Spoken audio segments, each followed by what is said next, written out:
everybody. Welcome back to the Giant Beastcast. Here we are doing it live once again, live and in charge. That's what they say. The Giant Beastcast. It is Friday, May 14th. If you're listening on Thursday, May 15th. Nice. I like it when they end on the fives. I wish every Friday ended on a 5. It makes sense to me.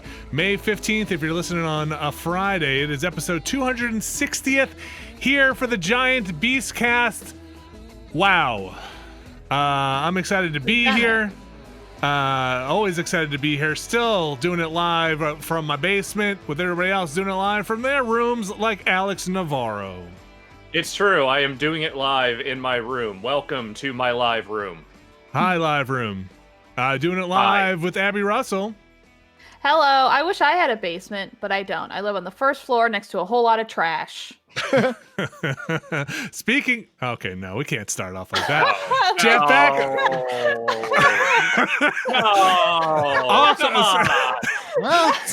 Speaking of top shelf penthouse products, on the first floor, ground floor, getting in on the ground floor with Jeff Bakalar. How are you doing? It's like 60 fucking seconds, and I'm garbage. I didn't. What are you even saying? No, he said trash. He said trash. It's just so funny. Like, you can't help yourself. You're so sick. You're just sick. I'm a little. You can't sick. help yourself. I can't help myself. You're like, let me transition to Jeff. Gotta make sure I call him hot fucking garbage while I'm there. Let me do it. What's up, my friend? I miss you, Jeff. I'm joking with you. No, people don't know if you're. I think it's a little easier. I think there's a little bit better now that we have the picture here and people can see the faces a little bit. But no, I'd never not. I'll say yes. You're right. There are some people who just do not get the joke. It is very obvious that there are people who listen to this show. How you could listen to the show for fucking how many episodes is it, and not realize that we're all very close with each other and we love to bust balls and whatever and bust chops. I mean, come on. Like we can all sit here and make fun of your candle and your big microphone and yeah. I mean, it's ridiculous. And someday when and I your get weird face. Someday. And did you say my weird face? Yeah. Yeah, we can make fun of like Abby's fucking hospital bed in the back of her. A futon. It's a futon that you stole from a hospital. It's because it's got Legos on it. It's a fucking futon that I keep sick people on. Yeah. And then someday when I have something to make fun of, I expect you guys to do that as well. I think that'll be fun. Yeah, you don't have like a shelf full of things behind you to make fun of. It's someday. You don't look like a demented serial killer at all. No, it's Brian, on the other hand, flawless. Yeah, a flawless background.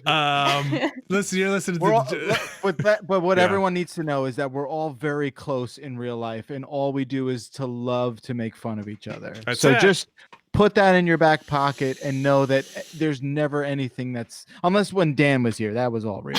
That was all serious. We all got very serious then. We are as close as anyone can be while still maintaining at least 6 feet distance apart. Ain't that Sometimes the truth? Being friends means you're mean to each other, and it's fine. True. Hey, speaking of 6 feet apart, I asked this to Vinny Caravella because we share the same great state of New Jersey. Yeah. I just got an email from my town. Okay. And they're like, some executive order is going into place on Monday where social gatherings of 10 people or less are now allowed. What? 10 people or fewer are allowed? Yeah. Yeah, I think that's a state thing. Yes, I think that's a Governor Murphy state thing. But I did not see the actual order. I gotta read it a little more in detail. I thought it was outside.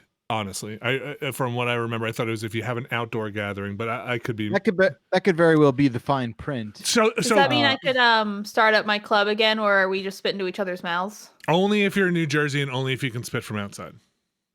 Sure. Yeah. I think you can get it into someone's mouth from 6 feet away. You're good. You're actually very good. That I'm sure somewhere that group existed at some point. Oh, no doubt. Look on the internet. They're still out there. They've just gone underground. That's funny. I just had a conversation with my daughter where I had to sit down and look her in the eye and say, "Remember, spitting on people is never funny."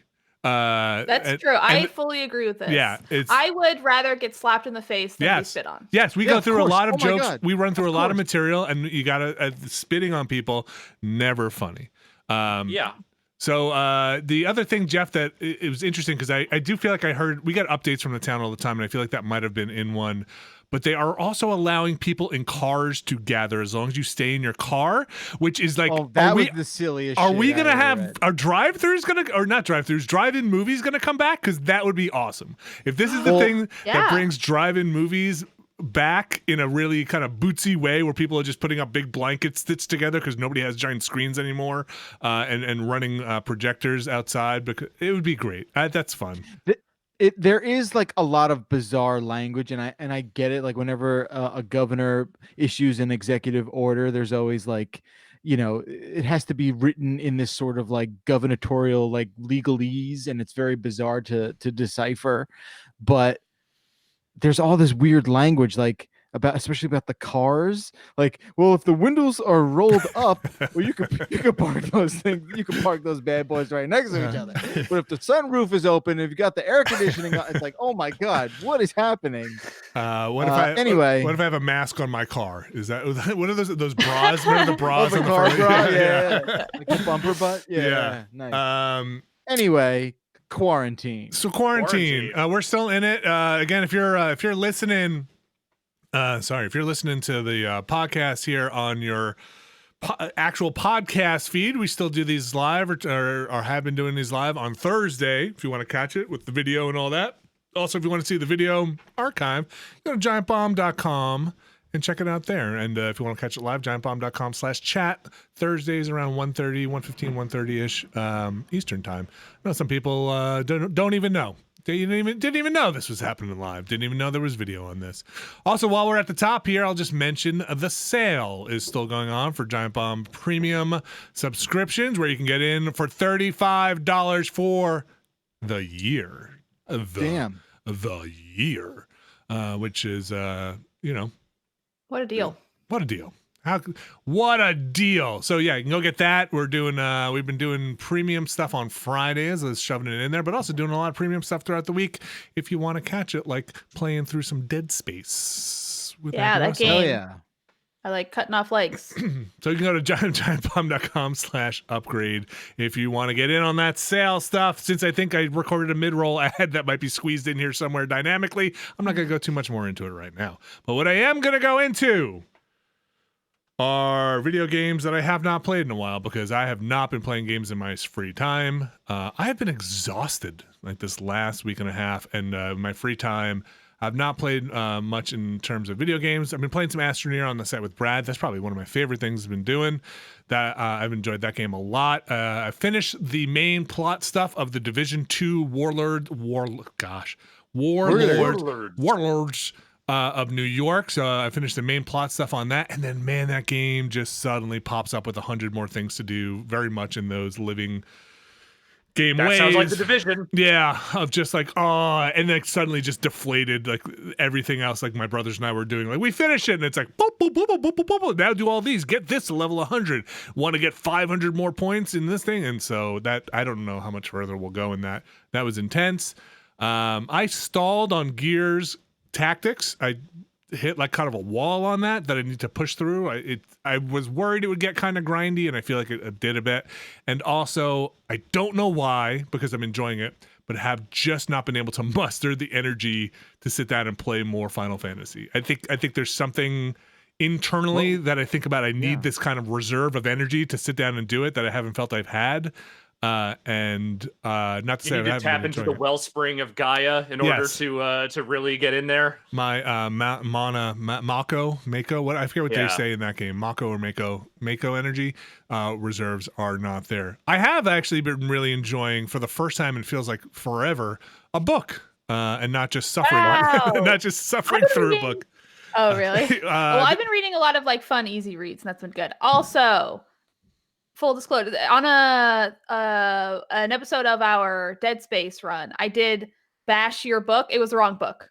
So Is the this book, the book you're talking about? yeah. So You're talking about the Gone World. I was talking about the Gone Away World, which Yeah. sucks ass. Do not recommend. Okay. I have no idea if the Gone World is good or not. Are you enjoying it? I really am enjoying it, and it's like I feel like I haven't had a page turner in a while. Listen, coming off this, I did like 3 or 4 of these the kind of high fantasy Malazan books where not to say I didn't really enjoy them, but man, I wouldn't call them page turners. They're kind of just like, you're going to get through this academic text on this world. This one really moves, and it's actually in my brain a bit. That has me thinking about it all the time. Oh, that's fun. Yeah, I feel like I haven't had one of those in a while. Really interesting concepts. It deals in time travel and a lot of what that would mean, not in the cliche ways. It really kind of interesting takes on a Gone World. Thanks to Matt Rory who recommended it to me, and I appreciate it. I really enjoyed it. I hope it wraps up really well. I think according to my Kindle, I have like 2 hours left in it. I really hope they don't drop the ball. Time travel stories usually fuck up at worst, the end. I know. They're usually terrible by the end. So I've really enjoyed it. Have y'all read? Talking about time travel stories. Yeah. Have y'all read that one by Stephen King? It's like The Date. They made it into like a Hulu show. It's a very good book, but it should have ended like 3 chapters earlier. And then you get into like all this weird time travel stuff. And I'm just like, all right, Stephen King. And Not into it. Time travel stuff just it's tough. A roll of the dice. Yeah. So this Gone World book I think does an interesting thing with it. And at first I was like, ooh, it's kind of a little bit of like a horror book. And I think it would actually make a pretty cool movie because it's paced well, and it's interesting. It's a thriller. I didn't expect it. So thanks again, Matt.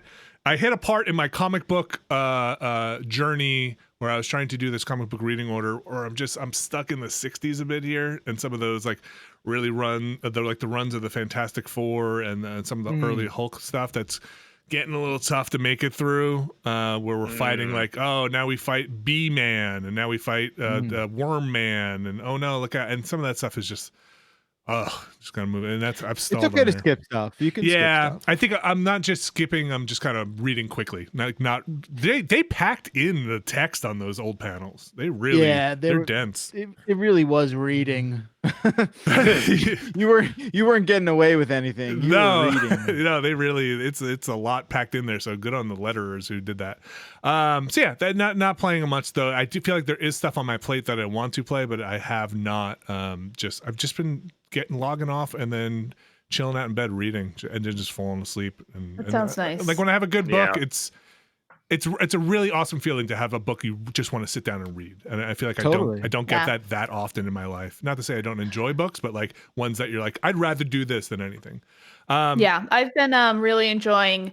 So I don't really have a good outdoor space, but there is like an alley kind of outside my window of my apartment that no one goes into, and it does get direct sunlight. So I've been enjoying sitting out there and reading every so often. The sun, which is nice. Indirect sun. Alex, you playing anything or anything you want to talk about?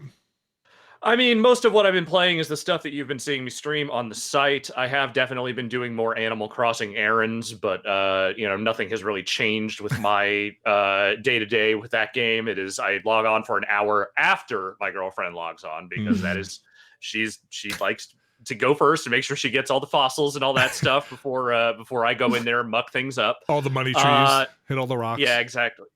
All that stuff. I did play a little bit of Streets of Rage 4 finally, after hearing Jeff glow about it.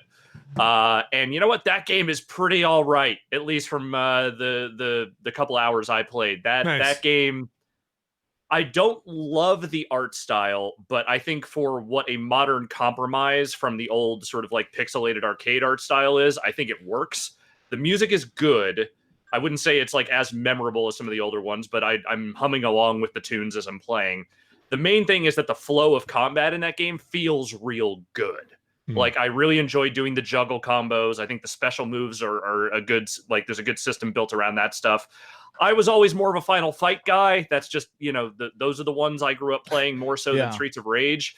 But I like Streets of Rage, and I like this one a lot. I feel like between that and Treachery and Beatdown City this year, 2020... year of the beat 'em up, definitely not the year of anything else. We're just gonna call it the year of the beat 'em up and forget everything else that's going on in 2020. I definitely feel like a lot of those enemies in Streets of Rage 4 are like I don't know. Did they cross over with Final Fight enemies? Because I feel like all those guys hung out in the same enemy factory, and they just totally. sort of They were got always assigned to of a different games. kind.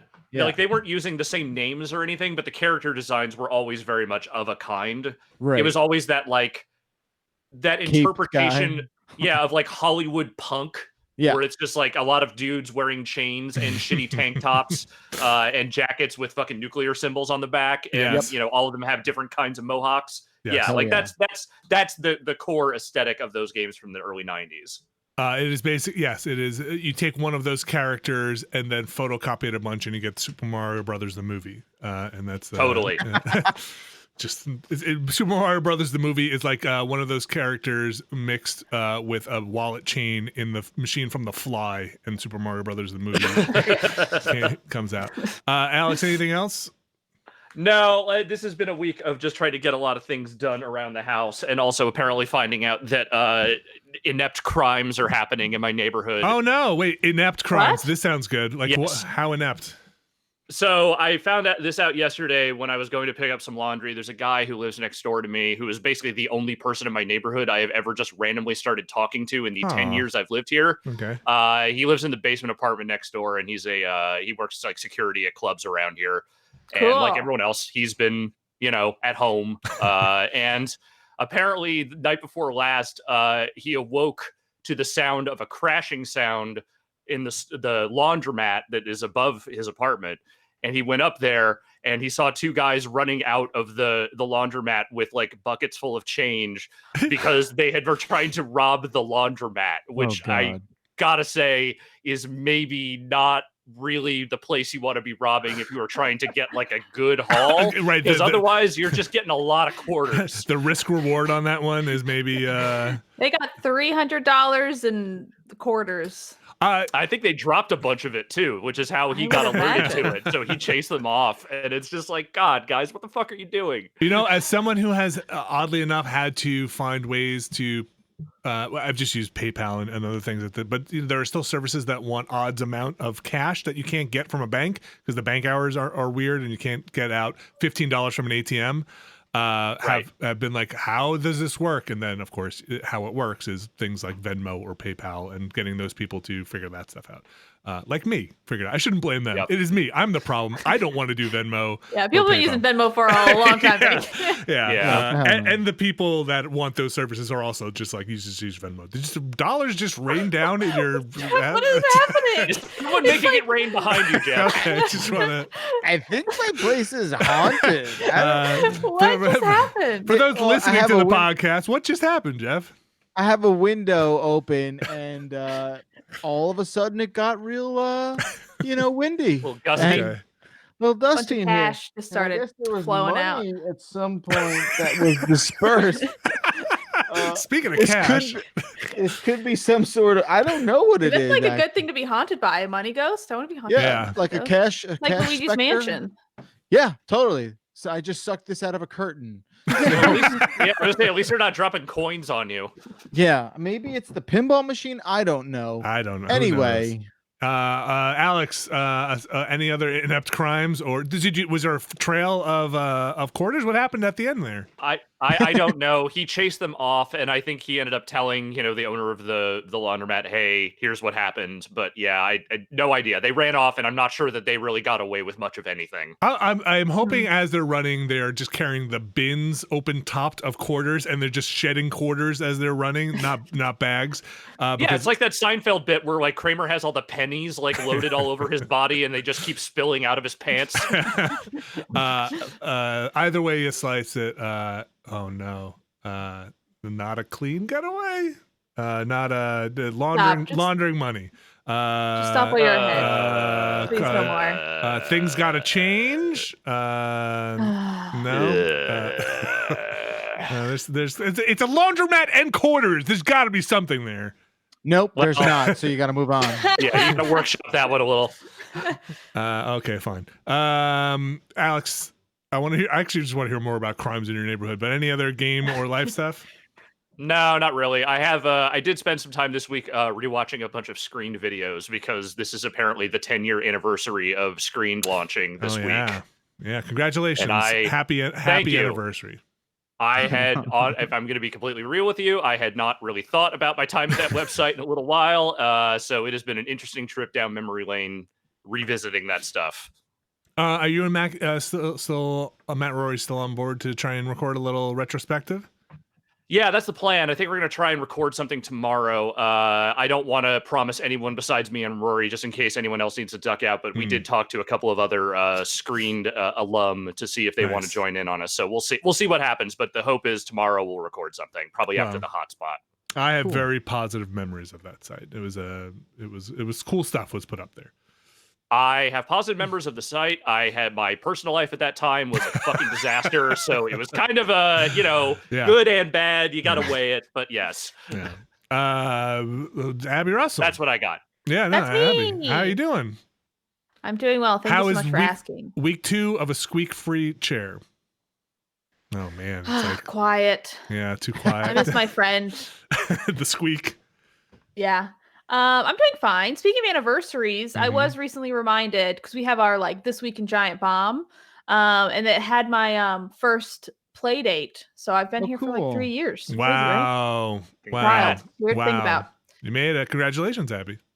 No, thank you. Did you ever think? Did you ever think the world would end in your brief time here at Giant Bomb? Because I always did. Yes.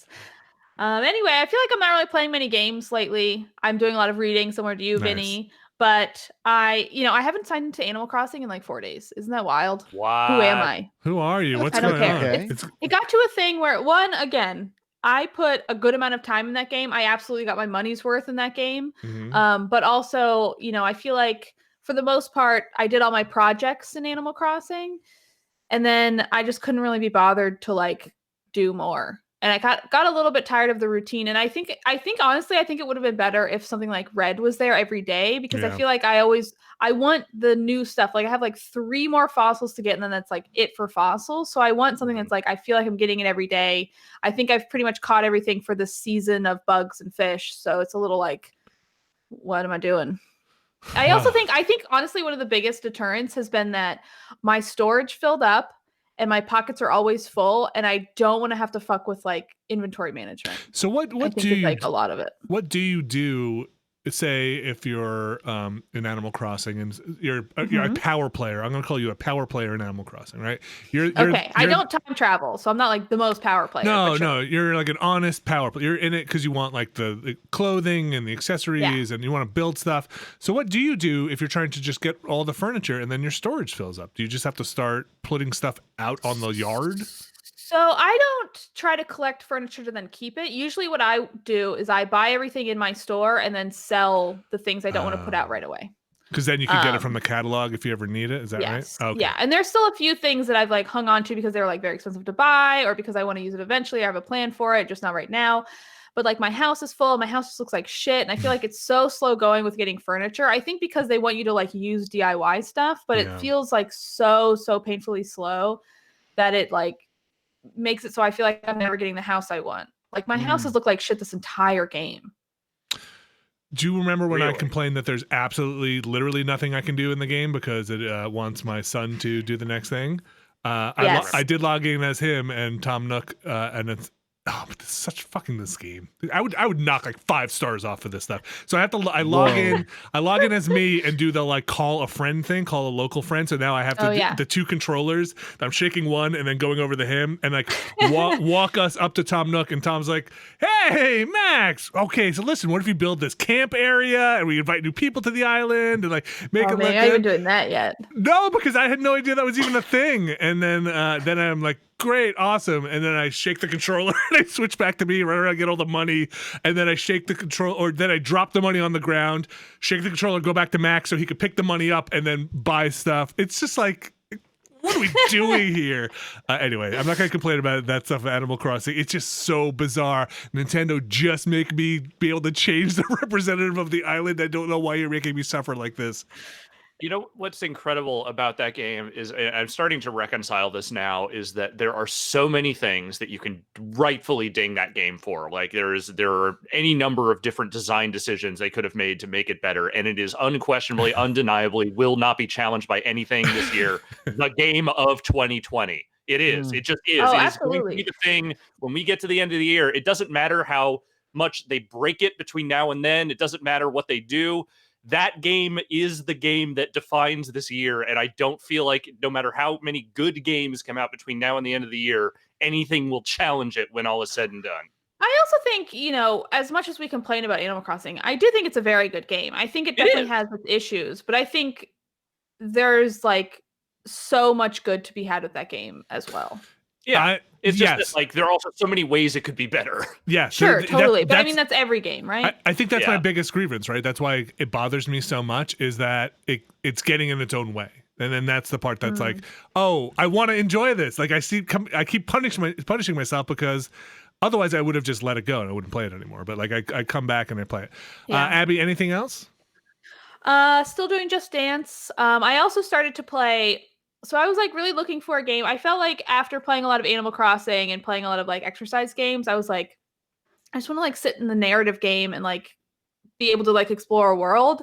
So I had Assassin's Creed Origins on my Xbox for a long time. So I opened that up. I've been learning French. I've been taking French classes. So I was like, I'll put the subtitles in English, but I'll put like the spoken dialogue in French, which has been fun. But I played it for a little bit, and it was a nice reminder of like, oh, right, video games look really good now. Because I've only been playing like, Animal Crossing, which does look good, but hasn't been going for that like ultra realism, like beautiful lighting. So it was like a fun thing to be like, wow, this looks amazing. But cool. Playing through it, I was like a little bit overwhelmed with how big the world was, and I wasn't as intrigued to explore it. And the whole time I was playing it, I was like, I just want to play Syndicate. So then I started playing Syndicate. And now I'm just playing Syndicate, also in French. Assassin's Creed Syndicate. Yes. Very, there was an EA game Syndicate. Yeah. Sure. Which is also very good. Assassin's Creed Syndicate. Very different. So I wonder, Abby, if you play more Origins. We'll talk about this later. I don't know, Alex, I didn't look through all the news, but did you pull some of that Valhalla stuff? The them kind of talking about the wristblade and stuff? No, I mean, that was just like a quick addendum that I saw someone make, which was just that, like, straight up, they've changed it so that you can do one-hit kills with the wristblade, which is something they'd kind of gotten away from with the last couple of more RPG heavy ones. So they had a little bit of a kind of, I forget where even it came up, but there were a couple of other things too that made it sound like they are moving along the lines of trying to make it a little more pre-Origins, like bringing some of that stuff back into. They said the very well timed instant kills on the blade, which won't be available from the start, but that's the thing about Origins that killed me at first until you at least level it up, is like you sneak up on somebody and stab them in the back of the neck and it takes half their damage out. And then they kind of there's like, ow, what the fuck? or they'll be sleeping or stunned and you sneak up on them and stab them with your wrist blade and they just wake up and get up and fight you. And it's like, this is so silly. That's not satisfying. Yeah. So they did say they're going to go and change some of that stuff. So I'll be curious, Abby, if you do go back and play some Origins as somebody who likes Syndicate, what your take on that direction is, because I feel like it is such a departure, and some people really, really like it. I'm kind of in the middle. I like Origins, but I don't necessarily like it as an Assassin's Creed game. And I like the kind of, I don't know what you'd even call it, Alex. Maybe like a more on railsy kind of a system in the pre-Origin stuff, where you are just down this narrative funnel, and it feels a little tighter versus the kind of wide openness of Origin, where you just do anything, get all this gear. It doesn't matter what you're equipped with. So I'm curious. I think for me, my experience with the Assassin's Creed games is this: I hate the Animus stuff. I skip it in Syndicate. But the games I have played Syndicate. I think I platinumed it for the PS3 when it came out, and I played Liberations for my Vita. I even have the white Liberations Vita. Yeah. And I enjoyed both of those a lot. And I don't think I've played any of the other ones. I think I tried Black Flag because everyone loved it, and I hated sailing the boat. I hated it. I hated it so much. But I think what I really like about Syndicate is I I like the world. Like like the setting. It's like an urban setting. I think it's fun to climb around on. It feels very dense. And it also is like something that I can recognize, which I think is very fun. And I think with something like Origins, it like, and granted, I didn't play very much of it, but a lot of it looked a little samey. And I think I was disappointed that, like, you know, when you enter Origins, the timeline is like ancient Egypt is still pretty ancient. You know what I mean? Yeah. So it's like all of the pyramids still feel a little bit like ruins in a way. I don't know if that's really the term I'm looking for, but I think you know what I mean. And I also just think there's like something not as interesting about climbing like a flat pyramid versus like the Big Ben or something. They have bigger towns and cities for sure. But that world is just sprawling. It's massive. Yeah. But I also really like the dynamic in that game of just like the time period you're in. Like, it is essentially a society living in the ruins of its much more, you know, historical and much more, you know, once more mighty empire. You know, it's a lot of people that are like, hey, the Greeks and the Romans kind of keep settling around here and kind of keep intruding into our territory, and, you know, we're just kind of here living in the shadow of these great, you know, these great empires that we once had. And like the way the game kind of plays off that, I think is really interesting. But like, I mean, yeah, absolutely. Yeah, I'm sure that the narrative is great.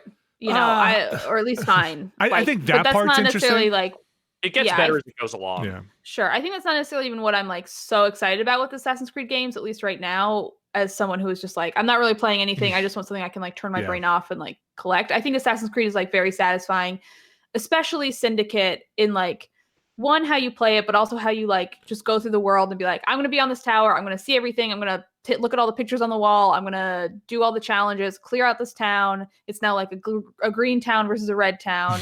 And there's just something very satisfying for my brain about that right now. And I think that also just feels manageable, whereas Origins feels like a little overwhelming. So you've done some of the gang fights, right? Oh, yeah. I also really like the combat in Syndicate. Like, I like the sort of rhythmic kind of brawl combat of like fucking tearing off people's ears and shit. Ew. But I don't know. I think I just really like Syndicate. I just like playing as Eevee. I don't know. I need to play Syndicate. I never played it. Really? Oh, it's my favorite. I should play it. Yeah, the brother's boring, but the thing is, like, you can just play Eevee pretty much right away, and then like I do the brother when I have to, and then immediately switch back to Eevee. But it is interesting playing Syndicate now, because I think, unless I'm misremembering, I'm pretty sure I played on my PS3 the first time I played it, and it was one of those games that like came out for like the newest generation and the oldest generation of consoles. So I think it was like one of the earliest like moving to a new generation. So it's like feels modern, but it's still like going right from Origins to this. It's like, oh, I see like a huge difference. That one did not come out on PS3. That is really? Yeah, it came out in 2015. So it was only on PS4, Xbox One, and Windows. Okay, interesting. But it was 2015? Yes.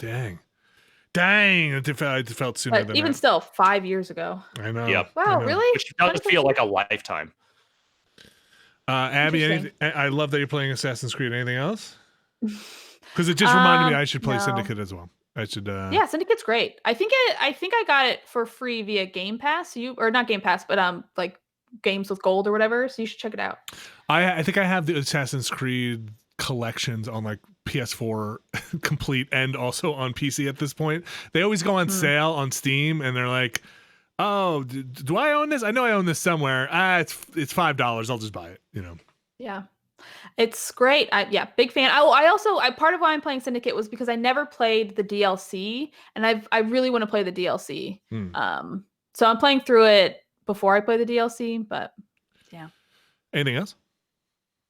No, that's it. Oh, one thing that is kind of fun with Syndicate, playing it with the French like spoken words, not subtitles, but it's like all of the cutscenes and all the like main players are all speaking in French, but then sometimes you'll be like moving through the world, and there'll be like a little Cockney kid being like, "Hey, watch where you going," which I enjoy. That's funny. Bacalar. Hey, how's it going there? It's going all right. You know, making the best of everything I can. You know, just playing a lot of pinball, playing a lot of Warzone. The Call of Duty Warzone. Yeah, the Call of Duty variety of Warzone. I did get a little more into the Valve Index, and I've been playing a lot with that.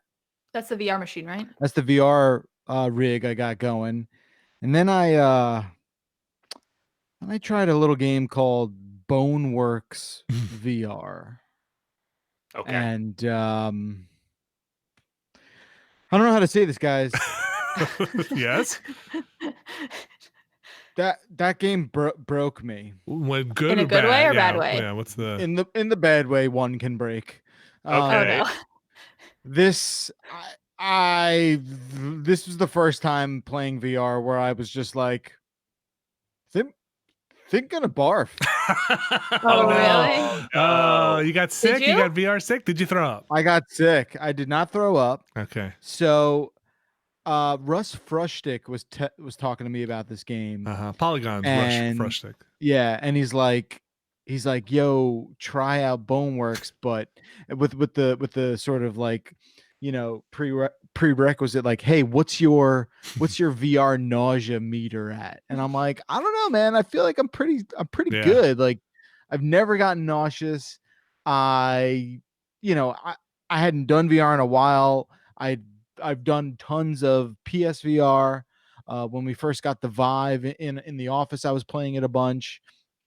And he's like, "Oh, okay, this one's gonna make you sick." And I'm like, "Oh, okay. So why are you Sick. recommending it to me?" He's just like, "I don't know. I'm just kind of curious. I want to hear like what it does to you." Yeah, And it's I'm like just it's like smell this. It smells terrible. Smell this.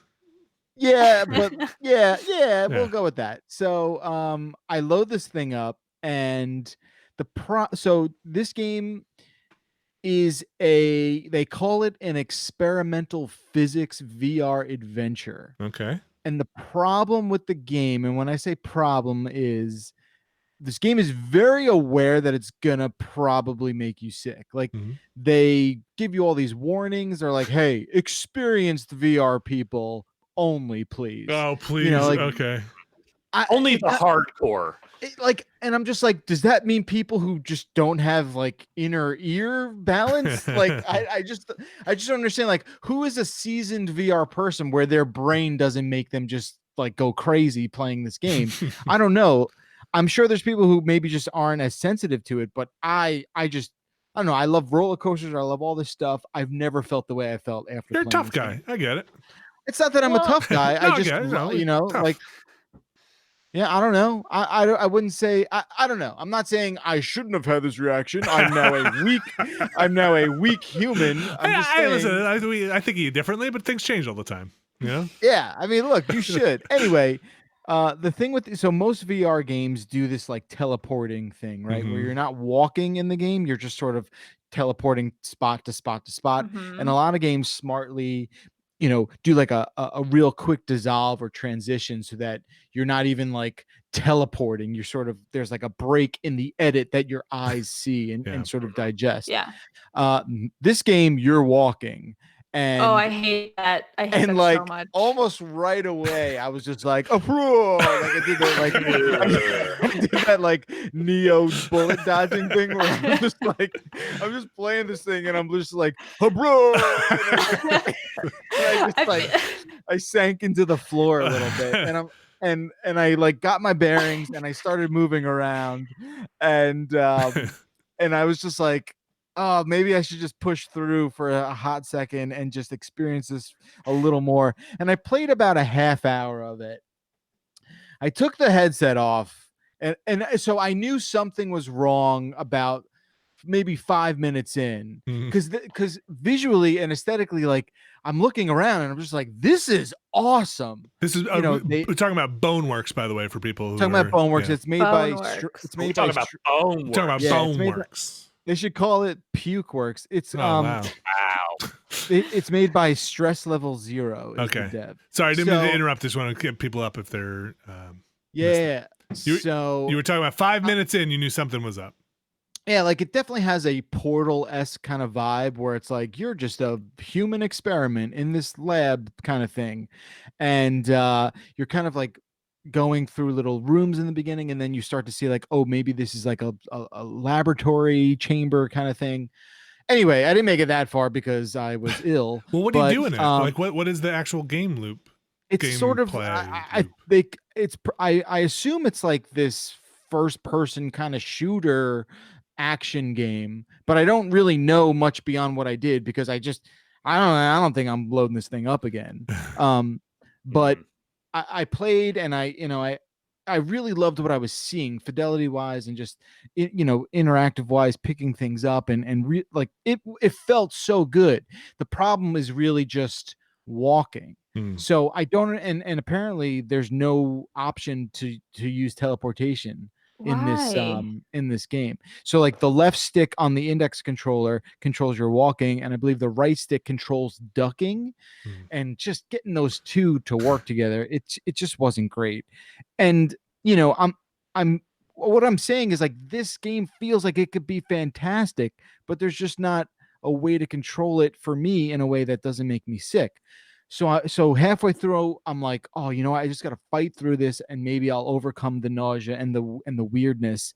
That didn't happen. I took the headset off, and I just felt shitty. I just felt like you got off a boat or like a seasick after you like. Well, I've never been seasick, so the only thing I could describe it was like. It was like I felt like I was in a car accident. Jesus. And I just sat down.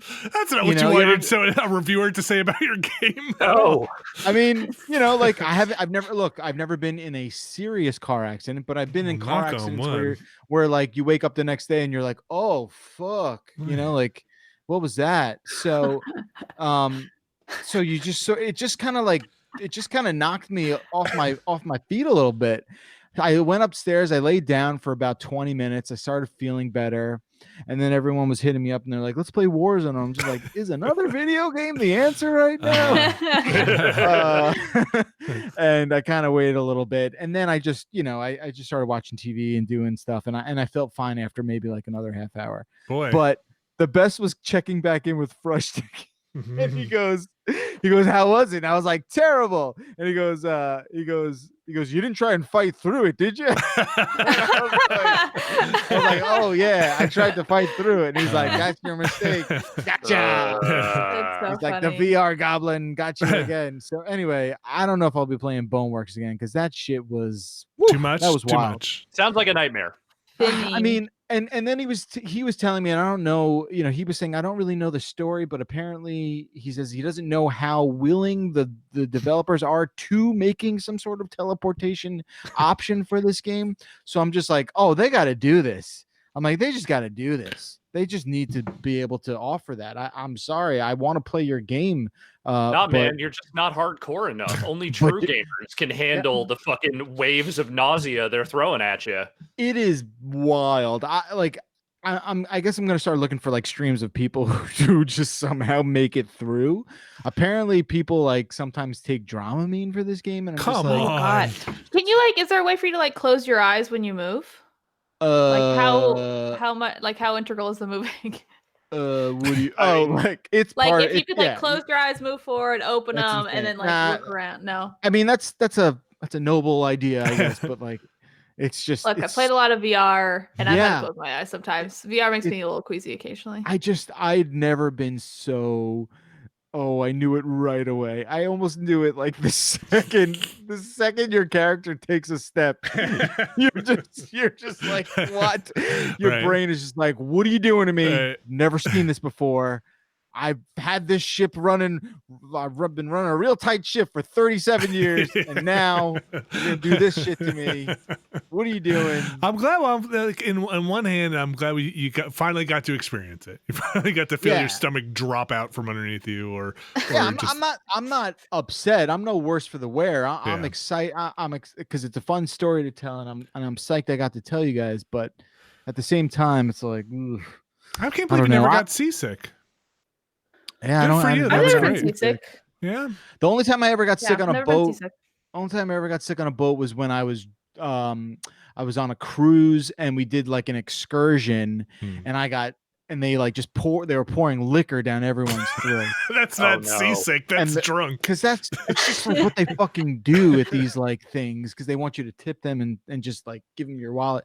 So I got wasted out of Yeah. my mind on this boat, this little tiny boat, and I threw up from it. So, but yeah, I've Nice. never been like sober seasick. No. Seasick sucks. I don't get think I've ever seasick been- that much, but when it happens, like it only usually happens when I can't see land anymore and it's really choppy seas. But you just can't shake it. Like I feel like once you're in Yeah. it, you're just done. You're just like, That's check what I me hear. out. I should just sleep for the rest of this trip. I'm totally done. Sucks. My wife she doesn't really get seasick. The only thing that makes her a little woozy is like if she like reads for a while sure. in the car. Yeah, yeah. Oh. That happens to a lot of people. Which I find to Yeah. be interesting. Which That is So- happens to me as well. Does it happen on the Yeah. bus as well? Because that's where I feel really bad for people. If you can't read on public like- transit. when we were taking the bus, no. Okay. And not on I the can train read on either. Yeah. I can read on the train just fine. I don't know if I've ever actually tried on a bus. Huh. Uh, I feel like we're sort of slow speaking a Dr. Seuss book right now. I Read do on the not- bus, read on the train, read on the plane. I do not Barf vomit would in a not bus. not read on a bus. I would not could not read with bus. I've had bus rides on New Jersey Transit where I thought I was going to hurl just because they pump the brakes so hard. Oh, where, the stop and go getting into Oh. a tunnel. See, there used to be tunnels, and yeah, we have to explain for people listening to this podcast now. We used to go places. People used to get together on one vessel, an enclosed space, and yeah, the stop and go on the bus to the point where I felt really bad, and I would slowly open my bag up in case, Yeah. like, oh my gosh, I think I might have to throw up in my bag if we, or like I have No. I have two options. I could try and get off at the first stop, which is like miles away from my house, and just be like, I'm calling it, I gotta get off. Or I could just vomit in my bag or something. But usually it's like a lot of slow breathing. You should get off, I think, is the Really option. thought this through. Don't throw up in your bag. You know, those buses come really infrequently. What am I gonna do? and anyone who has not puked on a New Jersey Transit bus heading into the Lincoln Tunnel just has a- not lived. That's the Yeah. next VR game. That's actually what Boneworks is working on next. But you have a question though. Yeah. If you barf in your bag on a bus, you just Yeah. sit there with barf in your bag? No, Yeah, no, and then no, you bring no. it to You work. get off? No, I guess I should have clarified. Like, try and ride it out as long as I can with the like And the then have bag the, just in case barf in just bag. in case, yeah. Or I could just cut my losses and just get off. Ugh. You know, like, In the middle of and the what I tunnel. usually do is I try to ride it out. I just kind of, try to take deep breaths and stuff. I don't get that sick that often, but those pump the brakes things are just like, Yeah. there's like your stomach's just sloshing around. It's terrible. It's then great. And then when it's hot and they don't have the air conditioning Oh. on, it's a summer. Oh, forget Oh. it. Anyway, anything else, Jeff? Yeah, all of a sudden I don't miss commuting either. Yeah, weird. Yeah. Playing wise, no, still doing moving out, which is great. Oh, I need to Moving get along. that. Yeah, that game's fun. Like Yeah. definitely check it out if a couch co-op thing is something you're looking for. And that's about it, I think. I feel like I always wind up discovering a game and then forget about it for this conversation. But yeah, I think that's it. Are you doing another pinball stream this weekend? I'm gonna try to. Okay. I'm shooting for it. I have to because I want to switch machines to Funhouse now. Okay. So obviously, cool. last week it was Mother's Day, so I hope everyone had a nice Mother's Day. Thank you. And I obviously little preoccupied there, but I would like to attempt to do Funhouse this Sunday. But I will let everyone know on like Twitter or something. And then I'll make a decision hopefully by the end of tomorrow so we can put it in the upcoming. Okay. Yeah. Well, then we'll forget to do that for the whole week like we usually do. Yeah. I think it was that's the 2 plan. weeks ago where you and I just every day would be like, hey, don't forget to remind me. Yeah, I'll definitely remind you. Don't forget to remind me. I'm gonna put it in the thing. And then it would be like 7 to 6 o'clock. Oh, I totally forgot. I'll get you the thing Yeah. tomorrow. And then by Sunday at 7:59. And we're like, hey. Don't forget. Okay. Hey, Well, you know me, Mr. Responsibility. Hey, you know me, Mr. I answer my phone the second somebody texts me. You talking about me or you? Oh, I'm talking about you. You talking about me? I don't answer my phone. Yeah, No, you don't you're being really have a sarcastic. phone. I might Yeah, as you well don't not really have a phone. I might as well just throw that phone in the trash. I need to give you my home phone number. So you and the I can actually get a call on there.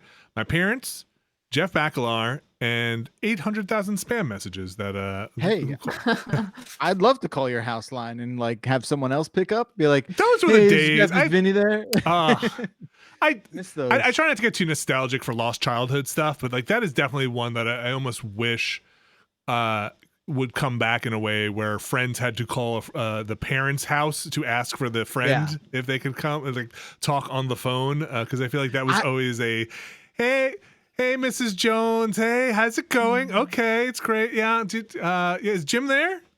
Sure. Yeah. Oh, you had banter? I never had banter. I mean, all I remember is when I was a kid and I first started using a phone to call my friends. I remember I almost like rehearsed some sort of thing where I would be like, "Hi, this is Jeff. Is Craig there? I'd like to talk to him, please." And just insert that template into whoever I was talking to. It was no like, "Oh, hi, Mrs. Whoever." Well, the other thing you'd get too on the other end is the parent or whatever, because you would call, and of course they're teenage kids or whatever, so they have been fighting with their parents all day. So you'd get the thing where the parents would be like, "Hold on, Jim, what? Jim, what? I said I'm okay. Don't talk, Jim. It's Vinny. Just leave the phone. I'll pick it up. Yo, what's up?"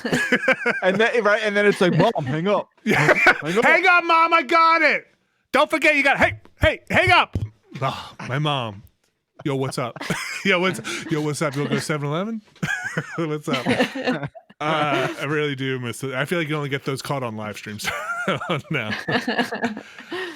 All right, should we take a break and get into the news? I don't really have. Are there games? What am I missing? What's coming up? Are there games coming up? Well, I got Chimera Squad. I got Gears Tactics. Got Final Fantasy VII in my hopper, which is plenty. But are there video games nearing?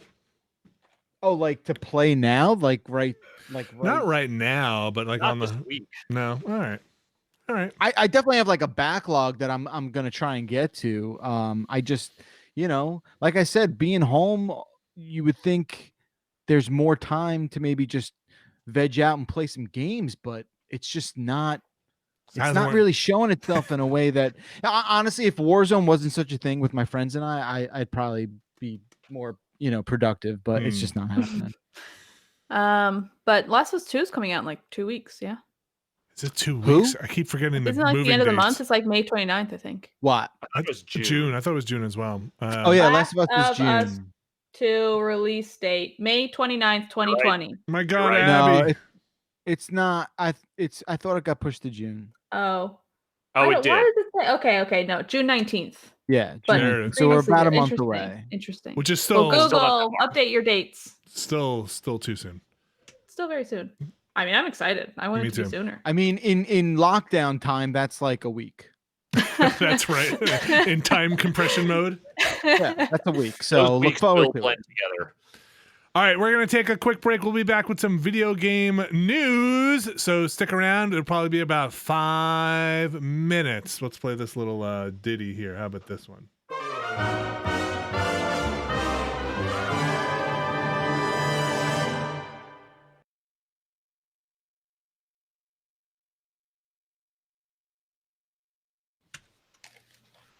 All right, and we are back for some of the news. Alex Navarro, you have gone through the news and picked all the fresh news that's great to eat. The freshest of news, the best, the most delicious news. Yeah, I don't know how fresh it all is, but it is news. I'll give it that. Okay. What do you got? So here's, I figure we might as well lead with this since this is pretty much what everyone was talking about yesterday. We finally have our first piece of video that we, the gamers, can spend the next several months picking apart and destroying as we try to discuss what actually constitutes next-gen gameplay. Thank you, Epic Games. They released this demo. It is a 9-minute video demo. This has been done at Alex. I saw the definitive take on this Epic demo by one young Bakalar. So if anybody missed it, go check that out. Is it only available on Twitter, Jeff Bakalar? He's like sponsored by Mountain Dew. If anybody, it's amazing they get him young. If anybody missed it, go check out Jeff's son doing a live reacts to the Epic demo. But Alex, I'm sorry, what are we looking at here? Okay, so this is epic. They are talking about they're showing this demo. It's like a 9-minute video of some like third-person gameplay looking stuff, and they are really showing off what is essentially Unreal Engine 5 working on what they say is running on PS5 hardware. Wow, Now, whether that is an actual dev kit or just a PC running the specs, don't know. They just said running on PS5. So this demo, it has a very kind of Uncharted sort of, we're in a desert, we're in a bunch of ruins. They're showing off, what they are calling like 8K textures, billions and billions of triangles. Nice. And a lot of, they also showed off some adaptive animation stuff where like the characters walking along and they just sort of, reach out, touch the door, because that's a thing people do when they walk through doors. And they're really showing off basically like what is the horsepower of what Unreal Engine 5 will be able to do on next gen hardware. That's the idea behind this. Yeah, I feel like you see a lot of like, here's a cave with dark shadows but bright lights, but the lighting is very good. And like here she is walking through a little bit of water. It does look very nice. The water maybe looked like the water didn't look, yeah. But the lighting looks great. The rocks, awesome. Peaked on water, and it's only downhill from here now. Yeah, they showed off a lot of statues, and all those statues had billions and billions of triangles. I'm just gonna keep saying it like fucking Carl Sagan. Yeah, please. I wish that's how the guy described it. But yeah, I mean, so they didn't say explicitly this is a game. They said this is, the engine. These are the things we can do with the engine in the future. Now, the main thing with this is that Unreal Engine 5 will not launch until next year. So that won't be coming like right out alongside the consoles when the new hardware launches. But this is just kind of the forward-looking. Here's what we think people will be able to do with this engine hardware or software going forward. And from that perspective, it's all very nice looking. Yeah. I don't know that it necessarily like wowed me in the way that it was supposed to, which is to say that like I was not bowled over by this. I just kind of went, okay, yeah, that's kind of what I figured people would be able to do with next gen hardware once they've had some time with it. So I also feel like that's kind of how it goes with these though, because I don't know, like looking at like the games that I feel like were like the showpiece games for like the PlayStation 4 of like Infamous Second Son, like they all looked good at the time and I remember like cool, but like comparing that to like games that are coming out now to like Assassin's Creed Origins is like it's night and day. I feel like the beginning of the console to the end of console's lifespan is like so different. Totally. That I don't know. I feel like this is like, hey, it looks nice. It could look even nicer in 5 years when we know what we're doing with it. But yeah, I mean that's the way these things always go. Yeah. There's something about this though that rubs me the wrong way a little bit. I'm not. How would you like to be rubbed, Jeff? That's for after the show, please, Alex. We've talked about this, but seriously, like, and I'm not. And again, like, I'm not trying to always see the negative in something, but no, that's my job. Right. The difficulty I have with this is one, the way it's presented is that somehow this is attached to PlayStation 5, and I think that creates a little bit of confusion. For people who maybe don't really understand what it is that they're looking at. Like that's got to be a marketing deal, right? Like that's totally. It has to deal with Epic and being like, hey, you're gonna run this on this hardware and you're gonna talk about the PlayStation 5 and that's all you're gonna talk about. We're gonna be like the winning platform for this, if you want to call it that. So I had people ask me on Twitter and personal friends be like, whoa, PlayStation 5 looks crazy, right? And like that's and like to me, that sentence is the takeaway that many people have extracted out of what happened yesterday. And that's clearly what they're going for. 100%. And they got what they planned for. And that's the problem I have is like deception. That's fair. Right? That's and fair. And so like a propaganda piece. Yeah. When you use the word propaganda, it's like, oh, well, I mean, sure, maybe that's not a bit inaccurate. I mean, but that word's associated with other. But things, tech demos have always been propaganda pieces anyway. So it's now, yes, I think when you say it like that, where it aligns with a specific console instead of just being a agnostic game engine, right? For two consoles that are maybe virtually similar, if not Xbox Series X inching out on horsepower. Right. Yeah, that's interesting. Yeah, and we just got finished with this Xbox Series X quote unquote gameplay fiasco where all we did was see like, and I just feel like we are once again in this fucking avalanche of like confusion and deceptive wording, and just like, why do we do this to ourselves? It's like the baby that touches the stove and it's fucking on fire, and the baby's like, well shit, if I touch it again it's not gonna be on fire, right? No, it's always hot. Are you saying It's always hot. Are you saying we are actually never going to get gameplay on a PS5 or Xbox No, Series X? we're never gonna get it right. We're never gonna get it right. We're never gonna like be honest with each other from, especially when it's coming from obviously an entity that wants to fucking take your money and have you spend it on their shit. I get it. Don't act for a second. They're like, oh, it's weird that Jeff doesn't understand advertising and can't figure out how big. Like, it's not that. It's not that. I just don't. I don't know. This is what the Jeff gut reaction spews out, and that's the inherent sort of like difficulty I have with these things.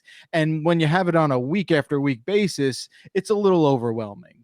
Here's the thing, though, and let me present a slight counter to that, because in general I agree with you, Jeff. I mean I don't take a whole lot out of this other than, well, they made a new engine. It's going to look pretty on new hardware, and we won't really know what that's going to constitute until other developers that are not Epic start trying to make things with this thing.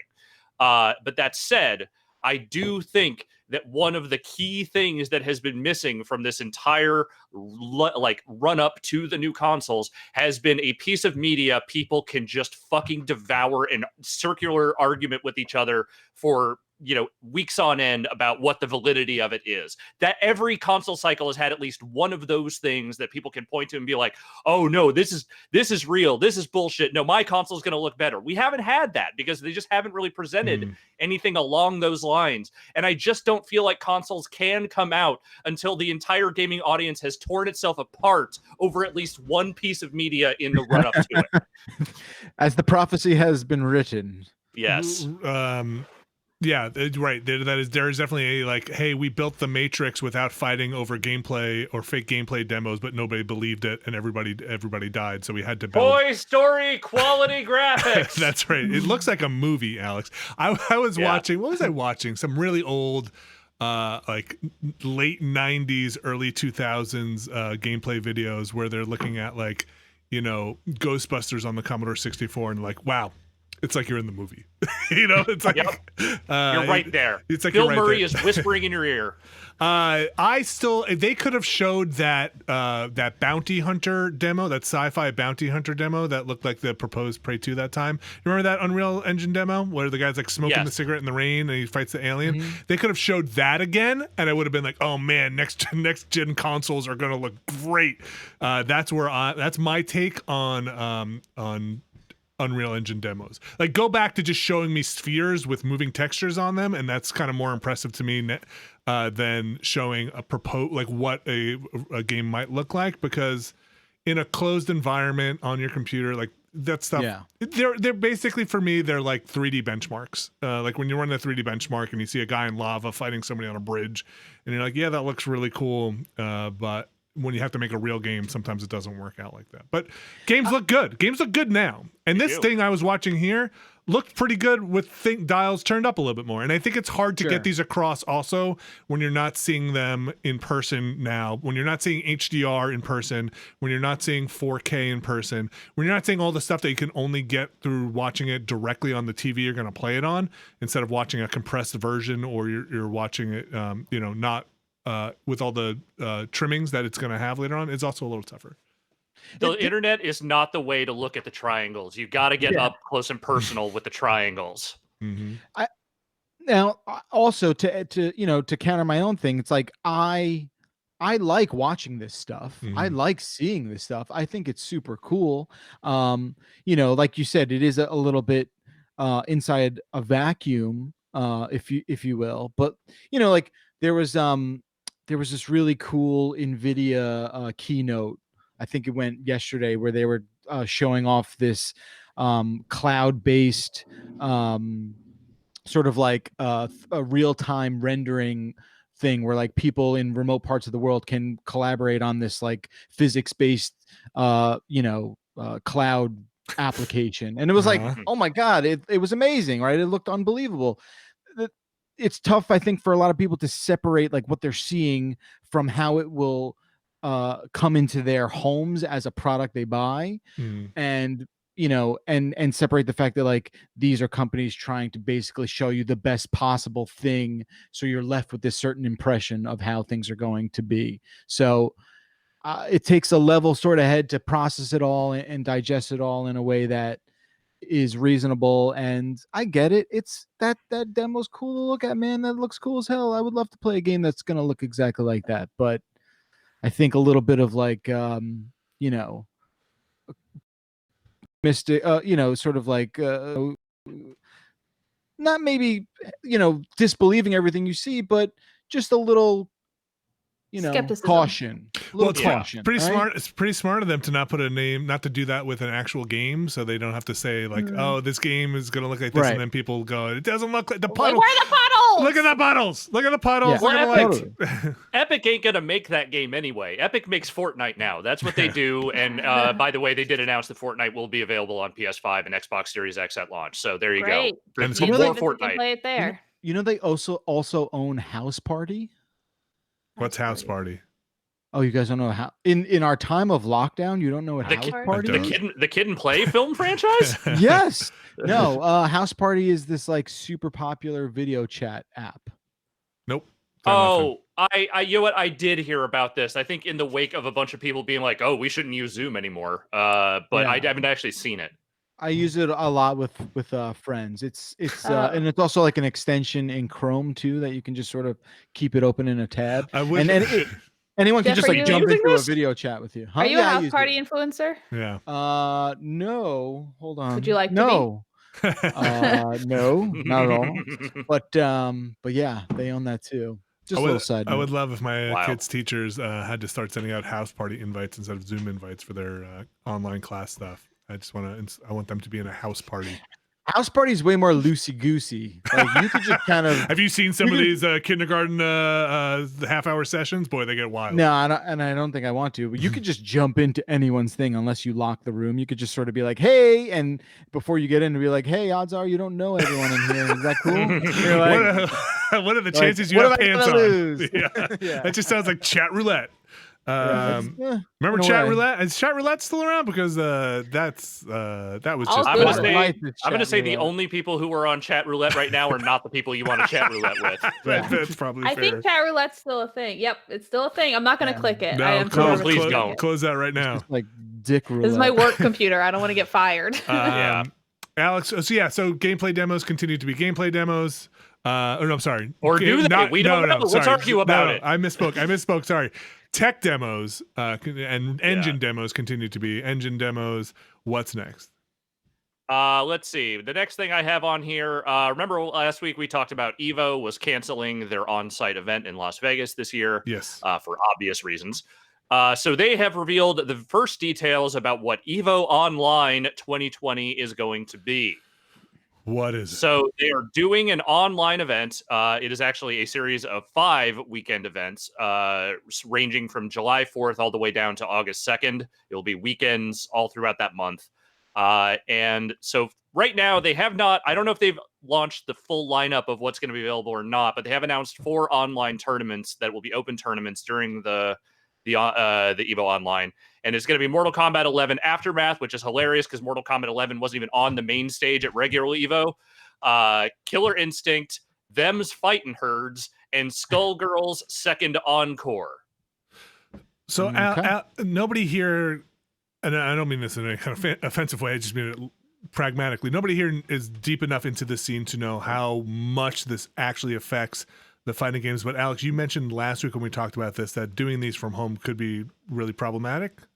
Well, Or so problem. I think the game choices here basically tell you what those issues are, because like there's no Smash on there. They obviously haven't said anything about like Street Fighter or Tekken at this point. And like the games they have announced are, at least as far as I'm aware, games where the net code is not something people have really complained that much about. which I think is about the best you get in online fighting games at this point. Not so much that there is such a thing as perfect netcode, but ones that people don't really complain about. So it seems like they're putting the focus on games that they think will be the most playable in an online environment, at least from what this initial offering seems to be. Maybe this is the whole thing. I don't know. They just put out a teaser video. That's really all that we know at this point, the dates and these 4 games. We'll see if they add anything else to it. But for an event that they are seemingly cobbling together with just, like less than 2 months away from when they're starting it, I wouldn't be surprised if this ended up being a fairly scaled down thing in general. But they're doing it at all. They're doing an online version of it. And I think that's great. And if they're picking games they think will shine in an online environment, that's probably the right call. So do you know if at the end of this, do you just have like, I'm the Evo Mortal Kombat 11 champion? Like I don't know, an official title, or do they break them out as like, well, you're the like this 2020 online bracket champion? Well, you said it wasn't even on the main stage, so maybe these are some new things that they don't have to worry about existing. They're calling these open online tournaments, which is to say that they may be doing other tournaments that are more, like just more geared toward like the full-time FGC members. Yeah. I don't know. Okay. I wouldn't be surprised if they had other games that they were going to be doing, because like the teaser trailer they put out like had footage of like Dragon Ball Fighters and stuff. So we'll see. I just wouldn't be surprised if Smash just doesn't ever end up in that, which is unfortunate for the Smash community, but also just a reality, I think, of what the net code for that game is. All right, Alex, what's up next? This is just a quick one. GTA 5. I know you love it. Who does? Heistin. Yeah, heist it. Well, you'll be able to heist for free for the next week on Epic Game Store, assuming you can actually get Epic Game Store to load today, because it straight up crashed the storefront as soon as people were like refreshing the page, waiting for GTA 5 to show up there for free. So it is free for a week between now and the 21st, I believe. People love GTA 5. And you do get to own it forever, though, right? I believe so. Yeah. It's available free for a week, and then I think that's a surprise, considering the Rockstar has their own launcher thing now, their own downloadable launcher. I think it's a little bit of a surprise too. It's less surprising if you imagine Epic wheeling a dump truck full of money up to them and saying, "Hey, what if?" And just like this, and then you like this? And then Rockstar being like, a dump truck. All right, put it with the other dump trucks over there. Right. Oh, but this one actually we ran out of room for dump trucks. That's actually, right. Don't park it. Those are Dan Houser's dump trucks. We need to send those back to him, so don't park it over there. Can you put it in a dump truck full of dump trucks full of money? I think GTA Online still continues to be one of those things that prints money in a amazing it's a way. good game. I just checked the Epic Store and it was working pretty well, and I just hit, even though I own it 11 places, I just got it for that too, because why not? I guess it doesn't matter, right? Like they should be just giving that thing out for free anywhere they want, because they just want people paying money for shark bucks or whatever. Shark cards. Yeah. It's a 7-year-old game. Yeah. We played the hell out of it last year. Yeah, I think that game is still very fun. But I think we all dumped some money into it. So like I think we're part of the problem. Yeah, exactly. All right, Alex, what's up? We got some remaster news coming up here. I'm excited so for this the big one this week, Jeff Keighley was teasing what part of his like summer games fest, like, hey, we're revealing some new game shit, check it out. And then that got undercut by Tony Hawk texting members of the media to let them know that Tony Hawk 1 and 2, the remaster, is coming to PS4, Xbox One, and PC this September. I'm sorry, say that again. So wait, Tony Hawk, Birdman himself. Yeah, the Birdman. Text message went out from Tony Hawk, letting a bunch of members of the media know that Tony Hawk Remaster was happening. Did you say text message? Do you mean like a text message, like an SMS? I mean, like, I literally saw screenshots of text messages. Yes. Weird. Okay. Cool. Okay. Real weird. I don't know, but right. So anyway, it is 1 and 2. It is all the stages, I believe, from those games with a modern graphical sheen. It is, I think, all the original skaters from those games and the majority of the soundtracks from those two games, and probably some new songs as well. I looked at it. It looks nice. It Sure. is a little bit funny that they did not do any age work on the new scans for the skaters. And so you're going to have a game full of middle-aged men skateboarding in this Tony Hawk remaster, which honestly I think is how it should be. Let the ravages of time be seen. Yeah. It'd be Why great not? too. It'd be great also if when they fall, they're just like, I'm done. Take a while. Let's just like, take a while to get up. Geez. Oh, okay. That one's not going to heal like it used to. That's my knee is just tissue paper at this point. It doesn't Man. work. I am a middle-aged man who just joined a hardcore band that has songs about skateboarding. This is representation for me. That's right. You You're feel not middle aged. Are you hard. like 35? I'm 38. Still Oh. middle aged. This, this is where middle age begins. I think this is the run-up to Really? when you start in it. I don't know if I want that to be true. I'm sorry if you guys have aspirations of living past 75. Oh man, good on you. Yeah. Oh boy. Okay, that's depressing. Anyway, Tony, I'm stoked about this, man, and I didn't say stoked just because like skateboarding. I'm legit. You say that a lot. Yeah, I say that a lot. So these games are important to my childhood, and the music is a big part of this. I'm very happy that the music is coming back. Most of it, at least. Apparently, some of them a few songs they couldn't get, and I think those are the same ones that like aren't on Spotify. Like the Speed Dealer songs aren't available. Okay. Yeah, it's kind of awesome. I'm excited. I like that there's online. I hope that becomes a thing that is useful in this game. But yeah, man. I don't know. I'm really curious if this passes that nostalgia test because I have not played any of those games in a really long time. I played the Tony Hawk 5 for about 14 seconds before I that game's awful. what and we had there. They did do a remaster, like an HD update thing, like a little bit before that, and that sucked. Like that one they made was not very good. So this is Vicarious Visions. It's a different studio. I don't know, like if they just nail the feel of those games, then that's all I need. Like that was the thing those other versions were missing, was they just didn't feel right. And if they can make this have that same snappy feel, then I'm on board. Like that's the thing that I've always loved about the Tony Hawk games, is that they are video games, to use Dan's parlance. Like I love Skate. Skate is a great series, but it is going for something completely different. Whereas with Tony Hawk, it just feels like you are doing what a video game version of skateboarding should feel like. Yep. So I'm no Tony Hawkist, but when did the manuals come in where you can combine all the tricks? 3. Okay, so I just will have just called this the pre-manual collection. Okay. But I think, am I wrong? Aren't manuals in it though? I don't know. Did they say that it is? I can't confirm it, but I do want to say that I read somewhere that like someone said we had to put them in because everyone kept trying to do them when we were testing this game or something like that. Interesting. I mean, that does change the dynamic of those games a little bit, but like not so much. Oh, that I okay. feel like it would be distracting. There's a I just saw a sentence here. So I guess manuals might have been in 2, but reverts were the ones that came later on. So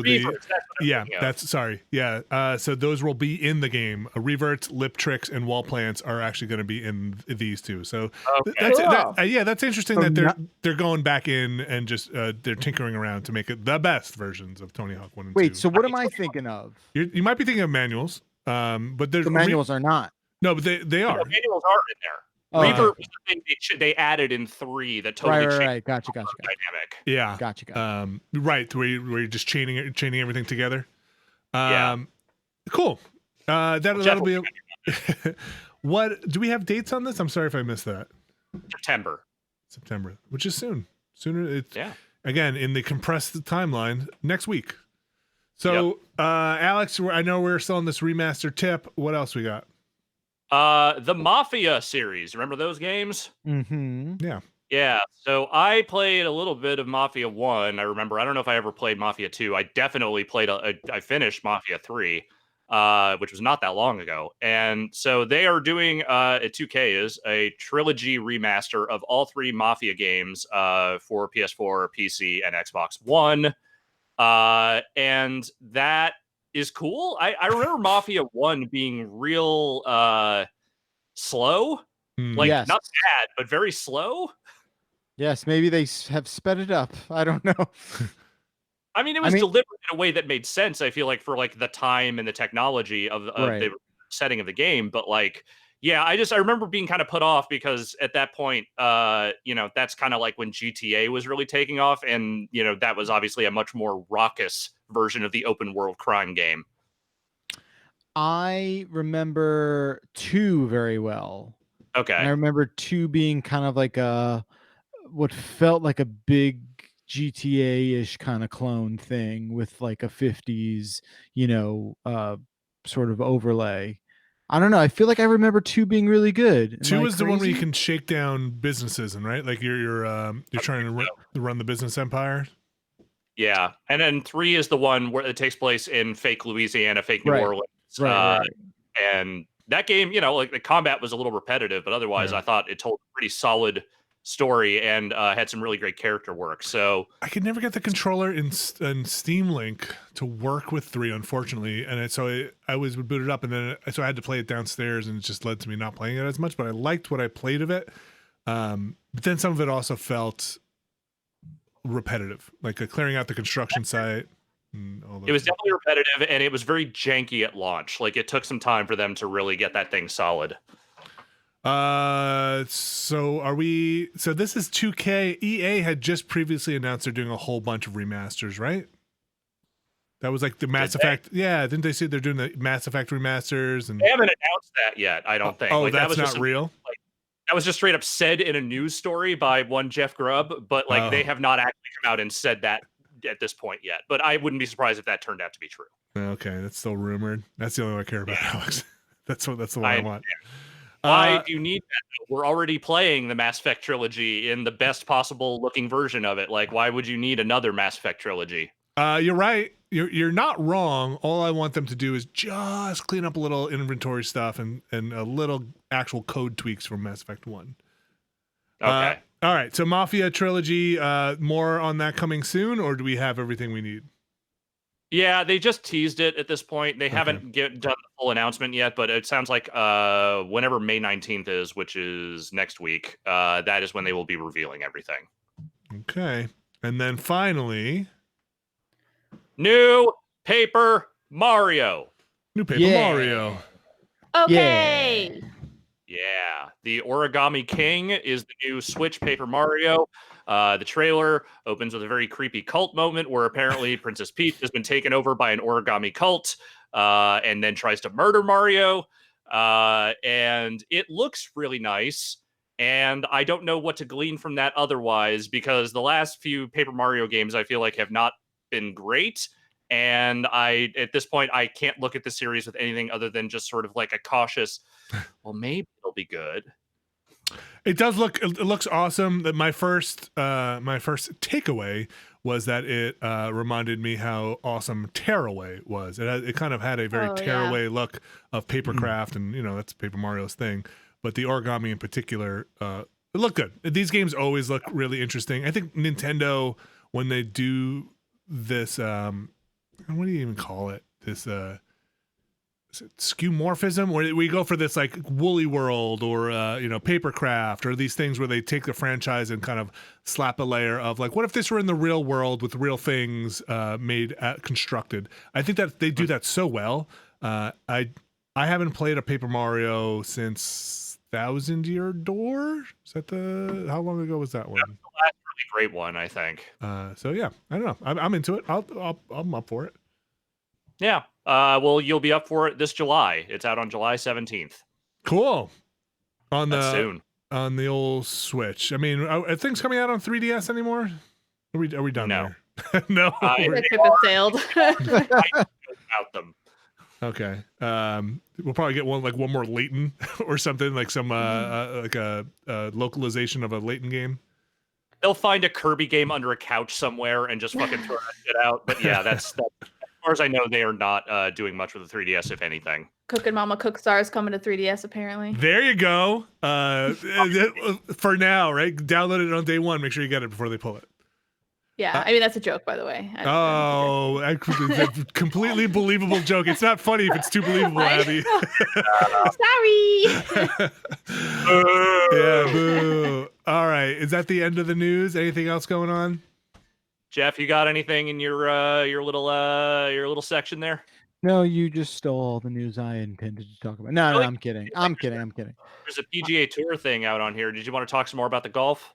Oh, all right. Yeah, we can mention that for a second. I know that came out, and I found out who was making it, and I got a little less excited about it. But nevertheless, they now have a cover athlete.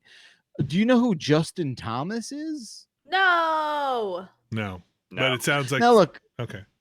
I'm sure people who are in the world of golf know obviously who that guy is. I'm like maybe just got like my ankle dipped in the world of golf, so I should know who this person is. Mm-hmm. Anyway, we got a little bit more information. The game is going to come out on August 21st, PS4, Xbox One, and Steam, as well as Switch and Stadia. Sorry, I'm just seeing all these things pop out. Oh, here. right. Stadia. Yes, the Yes. infamous Stadia. Which I don't know. I feel like a golf game on Stadia. Yeah. That might be all I right. think sports games are the thing for Stadia, right? But just like I'm just trying to think like you need a lot of latency on that. Meter. If you got the meter for the swing, you don't want to be behind on that. I don't know if is that a meter game? I can't remember how the golf club handled I swinging. thought it was like a pull a stick back and then throw it I forward. feel like no one's doing meter stuff anymore. I can't remember. Anyway, everybody's golf does meter, but there's gonna be 15 licensed PGA Tour courses and a bunch of merch that the golfers wear and whatnot. Yeah. Hey, why not? That's what say. Why not? The more the merrier. I'm gonna check it out. It's been a while since I played a really good golf game, and this is coming out too. So we'll see how that lines up.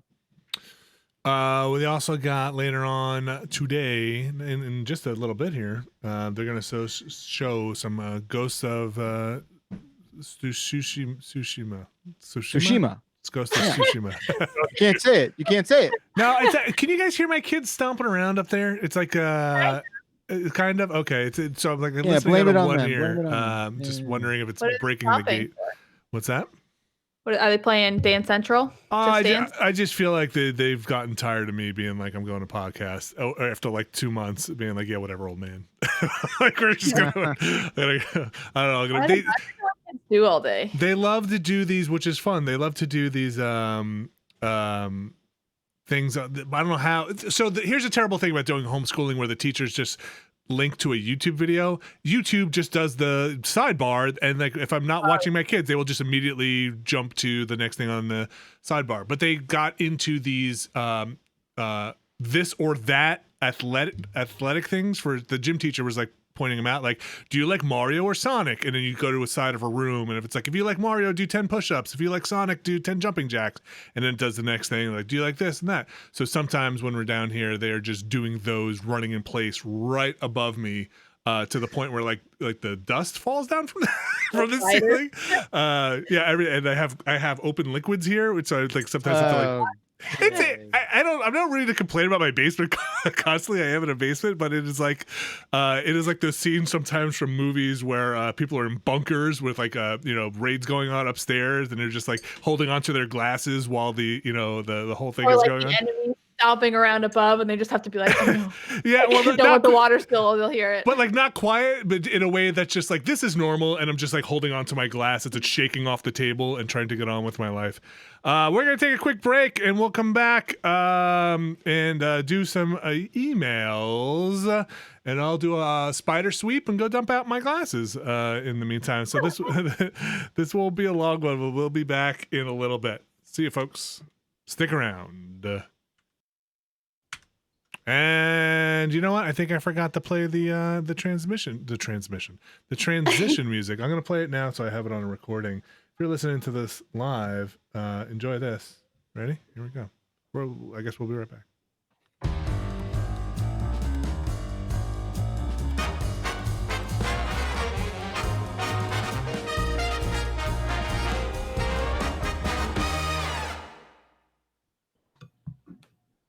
And we're back. Hi, everybody. How's it going? That's going to be super confusing in the edit, and I'm going to forget to do that. We're back. We're going to do some emails now. The emails. Abby Russell, you have the emails. Oh, I should say, if you want to email us, you can email us at beastcast@giantbomb.com. That is beastcast@giantbomb.com. Abby Russell going through all those emails. What have you picked out for us today? Jeff, do you want to read this one from Carson and Nova? I surely do. Wait, Carson what? Nova? Carson, Northern Virginia. Carson and Nova. Oh, I didn't know Nova's a thing. That's cute. You turn on no clipping cheat in real life. What is the first thing you do? No clipping, as in you can clip through walls, the world, etc. So I always understood that when you no clipped, especially my first experience with no clipping was like Doom, where you would just kind of fall through the world forever. Oh, wait, what? Yeah, wouldn't you like fall through the world, or was there a ground? There was like a floor, I guess. Yeah, it's mostly like walls. I guess you're right. I guess it was just like it was not a horizontal clip; it was just a vertical clip. If that makes sense. I'll go with you. Yeah, on let's that. just go with my dumbass explanation of that. Damn, what would I do aside from just like robbing banks all the time? That was kind of where my mind went. I want to know secrets. I'd want to go into like areas where I shouldn't be and like. Well, it doesn't make you invisible. So you gotta you gotta get in there. You gotta play it real cool. You gotta get through the door and then be like, I definitely belong here. Like a construction outfit and just be like, hello everyone, I work here. The coolest thing about not clipping is that you no longer are constrained by like the physical world in which point A to B is like. Yeah. You always get to wherever you're going as fast as you possibly can. Oh, but what if you did your that? Your car probably still clips though, so you're in trouble. Here's the challenge I would present is that like, okay, so you can clip through walls and whatever, but like, what's going on with the soles of your feet? Because if you're standing on ground and you don't have the ability to like solidify yourself on that ground, but also if you're going through walls, does that mean the bottoms of your feet can't go through the walls? Like choose what you're clipping? Yeah, they programmed it. They got it. They figured it out. I think the scariest part would be, do you have to turn that back on before you clip through people, or are you just like seeing the insides of their bodies as you're walking down a street or something like that? Why you gotta go there? Because that's what happens in games when people clip through the wall and you get to see like their teeth and then the back of their eyeballs. Like, but it's still just polygons and shit, man. It's not like real life organs and fucking. I assume it's some kind of magical thing where it's like, right now, I want to be able to put my hand through the refrigerator and not have to open the door. You know what I mean? That kind of stuff. Yeah, but then the thing you're grabbing gets clipped on. No, if it's in your inventory, it counts. Yes. Okay, got it. Okay, here's what I would do. This is the most mundane application of this I can think of that isn't just robbing banks and destroying the world. Every time my upstairs neighbor starts practicing his DJ set, I'm just going to get up. And I'm just going to peer up through the ceiling and be like, hey, bro, what are you doing? I think you're just a ghost at that point. You're just a ghost. Yeah. Hey, can I buy some like whack-a-mole? Dude, it's like midnight. What are you doing? I would be I'd be a magician. And I would just be like, look at me. And I'd just go through a wall and come back and be like, it's magic. It's magic. Well, you know what's going to happen if you do that? You're going to end up in a prestige situation where some other magician who wants to know your secret inevitably unlocks the fucking dark secrets of magic, trying to compete with you. Well, you're going to destroy lives this way. They're going to get God mode. They're going to figure out that cheat code too and be like, oh, look, I can no clip and I can take a bunch of bullets and I can, I don't know what else you do in God mode. Beat this boss without dying. Pull a rabbit out of a hat. I think what I would do is I would no clip when I go to concerts in 5 years when they allow them again. And I would no clip to the front of the group of people. Because normally I can't see shit in a concert. So you would pass through all the people? Like you just kind of ghost your way up there. Why would you just go on the stage at that point?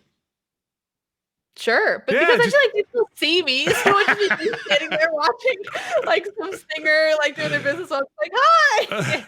I would be a hurdler. Just clip through all the hurdles. They're not falling over, right? So that counts, right? Does it actually say you have to jump over them, or can you like go in a straight line? Why not? Or okay, I'd be a NASCAR driver, and I would just go in the circle through everybody. It just physics works. well, that's how that game that Jeff Gerstmann loves. What is that one? Trackmania works. You just drive through all the ghost cars, and you're just in the front. And I won. It's true. And then I would just win all the NASCAR. I do like the idea, Vinny, that you're like, I'm faster than the people doing the hurdles. It's the hurdles that make them slow. I have to. Aren't incredibly fast.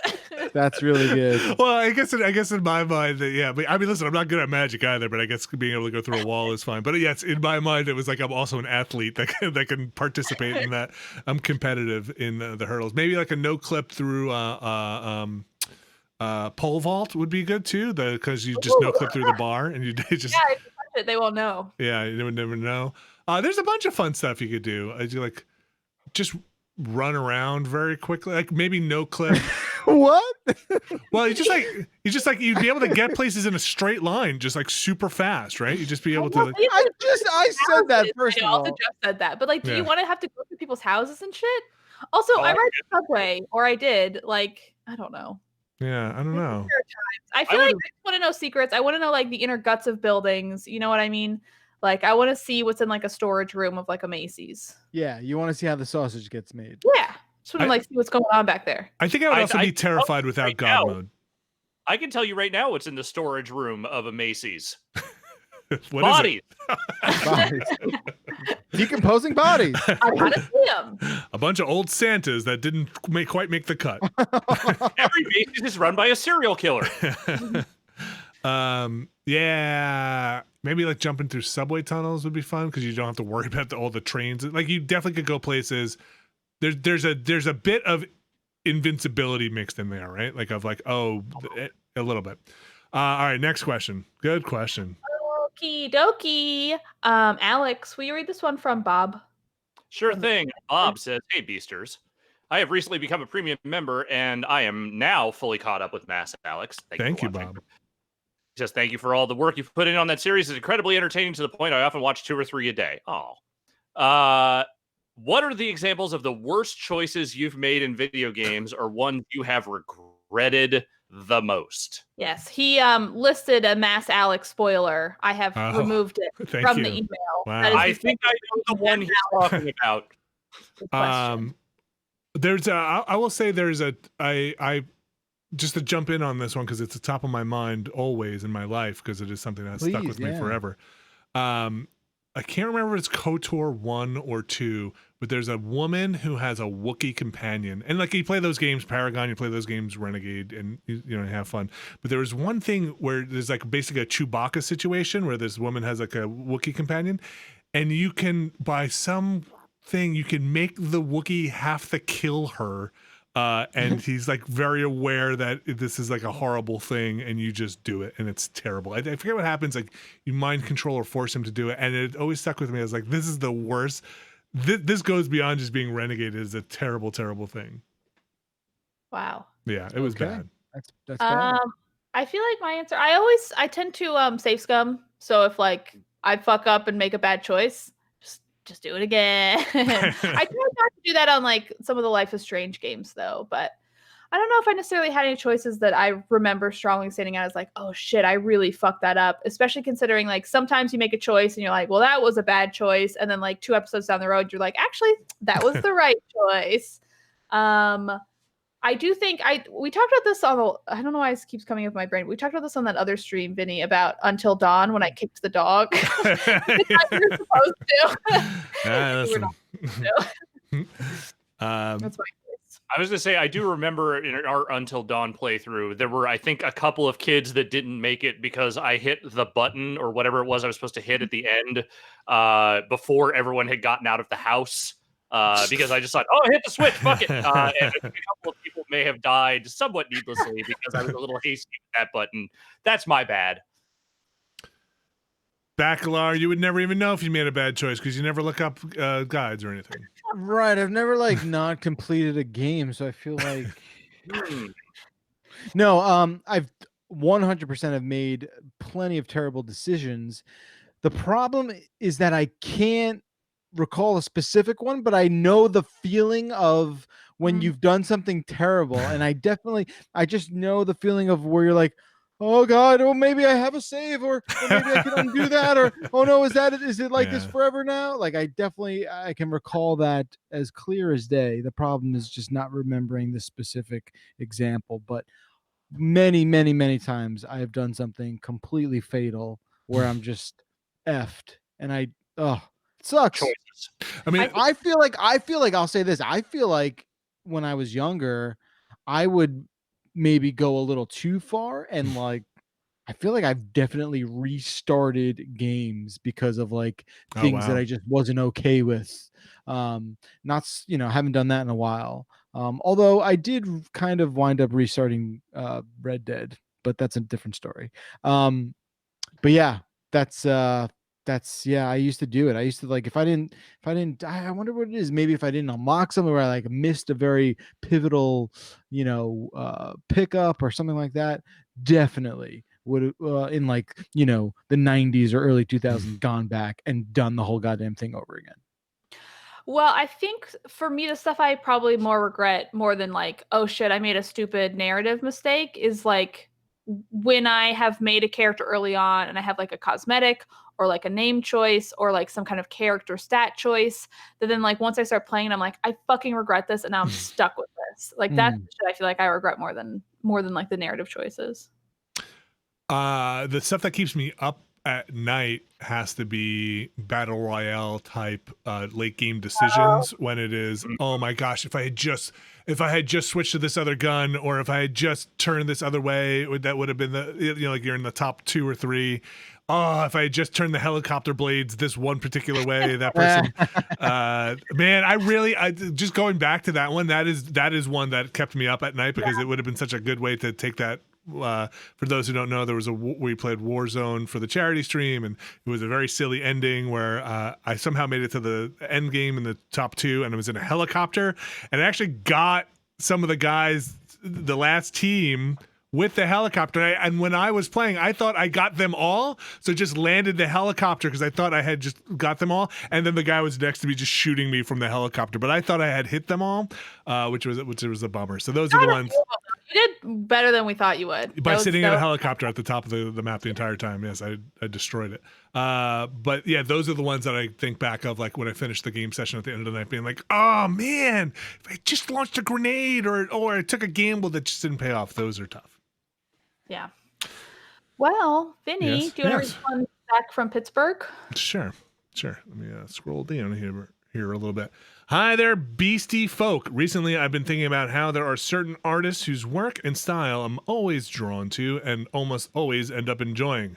For example, I constantly love the art people like Paul Thomas Anderson or David Lynch. Oh, sorry. I constantly love the art people like Paul Thomas Anderson or David Lynch create. I was wondering if there are figures like this in the video game industry for y'all, specific people whose work always ends up clicking with you throughout the years. Thanks a lot, Zach from Pittsburgh. Well, there are definitely there are people I love to see what they're gonna do next, even if I don't necessarily enjoy the games. I think people like Grasshopper Games and what's his name, Alex? The Suda? Yeah, Suda, and even like Kojima and like people like that who, even if I'm not necessarily going to love it, I want to see what they're going to make because I feel like they're making interesting art and they're making interesting ways to interact with people and even I'm so bad with names, but Journey, what's his Chinova Chen. Yeah, like I mean, I'm not saying I don't love Journey, but like I want to see what their vision is. I want to see what they're trying to make. Yeah. I think for me, Lucas Pope was the one who did like Oberdin and Papers, Please, right? Yes. Yeah. I feel like that's the one I think of like, wow, you're making really interesting, cool shit. You are sort of like a figurehead of this as well. And I'm always intrigued what he's going to make next because I think it's all it's always something I've never seen before, which I Mm. think is pretty cool. I get that with like Play Dead for sure. Mm. At this point, Yeah. I'm just like, ooh, let me dip in that. If that's how you want to put it, sure. Yep. Considering their last exactly game, how I you want to say it. You want to dip in that? I want to dip it. Yep. Yeah, I would echo those. I mean, I think there are a lot of people who like they've made 1 or 2 games and I've liked both of them a lot, but not necessarily people who've had like long, like decade spanning careers where it's like I will play anything these people make. Because I mean, part of it is because video games are inherently very collaborative, and also because the number of people who are able to sustain themselves in this industry, especially outside the AAA space, is not that high. So I'd say there are a lot of people who I am currently looking at and going like, I can't wait to see what their next thing is, but I don't necessarily have like years and years of history of just loving everything they make. You know what I mean? Of course, yeah. There's exactly for the reasons you stated. Like Suda is one of the few examples I can point to and be like, whatever that dude puts out, I'm willing to give it a shot, even if I don't like it. Yeah. I think Swery is someone that I kind of put in that category as well. Like I haven't loved all his games, but I have been intrigued by all of them. Right. They at least, at the very least, they attach themselves to projects that are different. You're right. It is a very collaborative thing, but I feel like I feel like there's usually you can feel some kind of vision or some kind of real personal putting themselves into the game that really comes through in those works. Like Kojima is the most obvious example of this, and for me, I don't have that rabid fandom of the things that he makes necessarily, so I feel like I just don't have that same attachment to his stuff. But there's a curiosity, right? Like, don't you? There is. Yeah, to see what it is. Cool. Should we move to the next one? Yes. Sure. Jeff, will you please read this one from Jacqueline? Sure. What side character from a video game would you like to see starring in their own spin-off game? Would the genre be the same as the main game or a different genre? For example, I'd love to see a Star Wars Force Unleashed style game starring Jack from Mass Effect 2 to match her biotic power level with what she could do in cutscenes. That's very specific and creative. Yeah. No, I get it.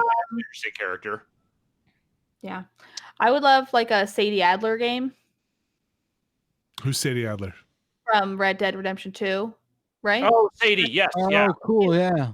I would love one of those games. Honestly, I mean, if we're gonna like start blending genres, yeah, let's do it. A Sadie game where she's like doing bounty hunting, but she has to like, you have to like kind of solve a mystery to figure out where they are. You know what I mean? Yeah. Maybe it's because I'm playing Syndicate now, but I feel like there were like fun little like interesting mystery puzzles for this like one character storyline in Syndicate. I would love something like that with like the Red Dead world where you're like solving these mysteries of like, oh shit, where'd this killer go? How do you find him? You have to like actually track them, which I think would be interesting. And I just like Sadie that character. I like that. Yep.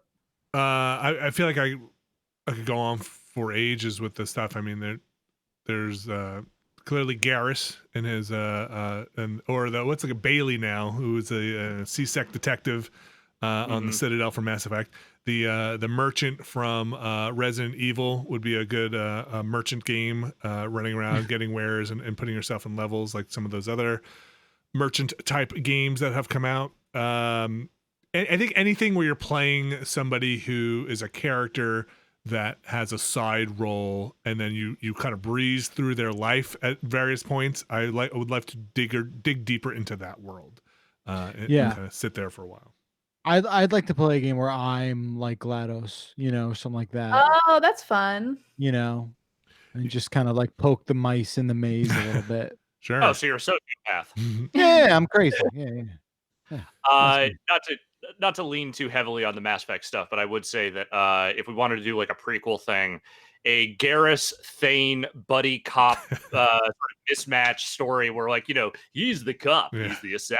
They have to take down a crime boss, kind of thing. I feel like that could be really interesting. You could even get Thane with his like, I've got 6 months to retirement, Garrus. Don't pull me back in. Permanent retirement. Yeah. Any of those things. Well, this is going on forever. What else? What else is there? I think I can just start thinking of every game of every side character in every game. Good question though. Abby, what's next? Alex, will you please read this one from Carson from Maryland? Sure thing. Carson says you have to decide to travel 3,000 years into the future or 800 years into the past. What would you choose? Easy. Future. Future. Oh man. Well, okay, if I Then you guaranteed to come back. There's a risk. Well, of course, there's a risk with both, but so here's my thing. I've thought about. There was a time in my life where I was obsessed with like the future and like time travel and stuff like that. Future Jeff? Yeah, future Jeff. That's what they used to call me. So, I just, to me, again, I think we can let's say this is an option, right? Like we can all agree that both options are incredibly risky, right? For different reasons, but yes.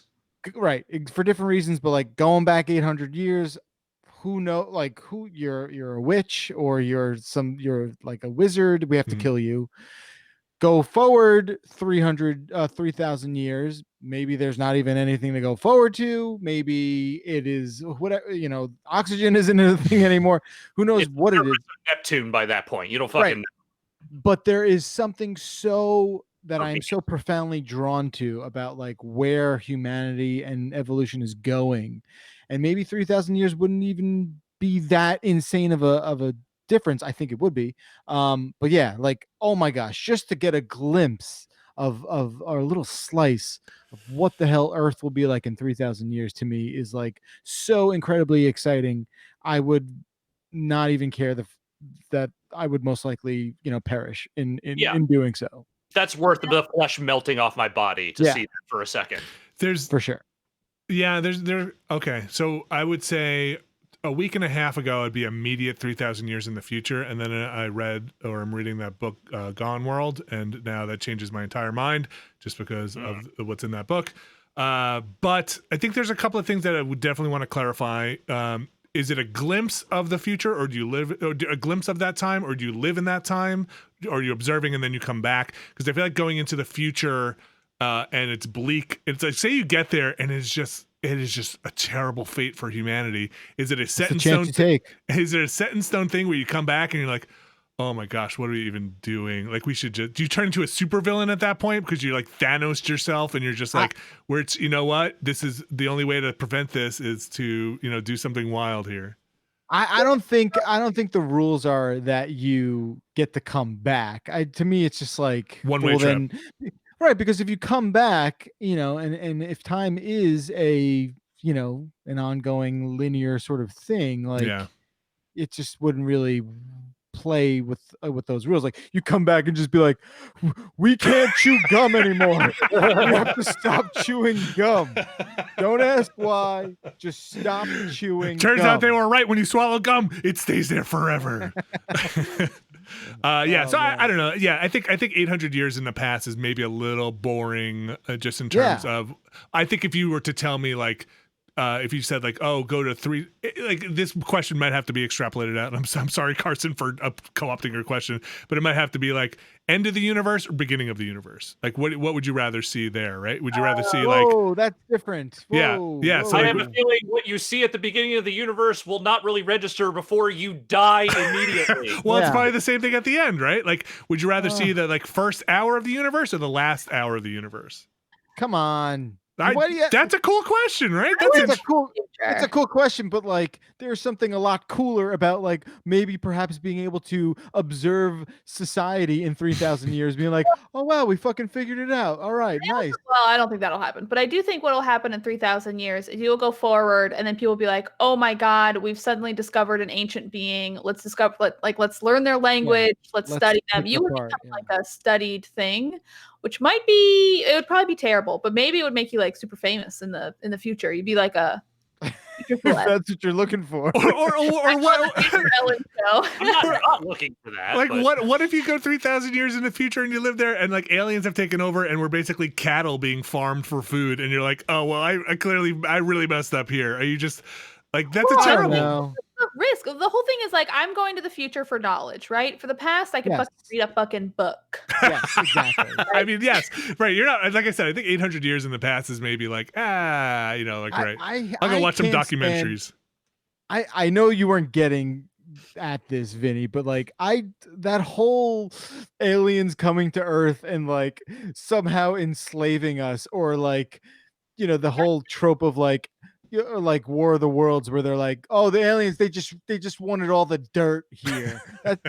They like figured out how to like they figured out how to like travel through, galaxies and shit. And they're like, yeah, we just couldn't figure out like better dirt. That's the biggest problem we had, was just like, yo, air and dirt, and we just need yours. Come on. Well, I feel like more realistically, though, going into 3,000 years, it wouldn't be like aliens. I would just be like, oh shit, we have like basically like a Venus situation where like we've completely destroyed the atmosphere and like it's unlivable. Or like you'd immediately pop out of whatever time bubble you are, get sick from some future virus, and then be like, oh, oops. At least if you go back in time, you get everybody else. You get everybody else sick and wipe out humanity. All right. It's an amazing thing. Let's time travel. Let's move on to no corrections this week? No correction. I feel like no one has the energy to correct us anymore, and honestly, I'm here for it. I love it. I love it. Very positive. Let's wrap it up then. What time is it? Oh yeah, wow, we're right on time. Look at all this happening so quickly. Let's hey, happy birthday if it's your birthday out there. I'm gonna get that out of the way. I feel like I've forgotten and I just remembered it. So if it is your birthday out there, happy birthday. Hope you're celebrating in a safe and sane manner out there. Again, happy Mother's Day from last weekend. Anything else? Okay, I'll mention the sale stuff one more time. GiantBomb.com/upgrade. Don't forget to go there. $35 for a complete year. And does that get you everything we've ever made that is on the site and available and not broken to watch from premium? You sure bet your bottom dollar it does. There's I don't know, 10, 11 years worth of stuff. There's a lot of stuff there. We also got some premium stuff that's been going up. We've got a play date. Are we still classifying it as play date? I think we are. The Dead Space stuff that has been going up. We've got the Sims Baby Challenge going out there. We're still continuing with Sea Beast now. We're at a point now where it's getting tough to schedule time to record some of these things. We've got the return of the Hot Spot that happens on Friday afternoon. We've got Minecraft, where it's more than just me spending 3 hours trying to figure out redstone. You can usually watch a couple of different views out there of people digging around in Minecraft, all on the premium site, all $35 for the year, if you can do it. If not, hope you're enjoying a lot of the free content, which takes up the rest of the week. And this is where I'm going to start the outro song so that we can time this correctly. Here we go. Thank you very much, Abby Russell. Thank you. Thank you very much, Alex Navarro. Thank you, Vinny. Thank you very much, Jeff Bacalar. Jeff, is there anything from CNET that people need to be on the lookout for? First off, you're welcome. Second of all, we got some stuff. I don't know if there's anything coming out before the next time we all see each other, but thank you for asking nevertheless. We have some loose plans to try and cover whatever's going on for the summer of video game news. We will try and do some wrap-up stuff. We will try and talk over any press conferences that are scheduled that we can make it to. So be on the lookout for that in the upcoming places where you get your Giant Bomb news, which, hell if I know where that is. It's your number one spot here on the Beastcast. That's what I know. Don't forget to check out GiantBomb.com if you're just listening to this in your ear holes. Got a lot of stuff going on, and we'll be back with the Giant Beastcast, episode 261. Jeez, we've been getting far. Tune in next week, episode 261, the Giant Beastcast. Thanks everybody for listening.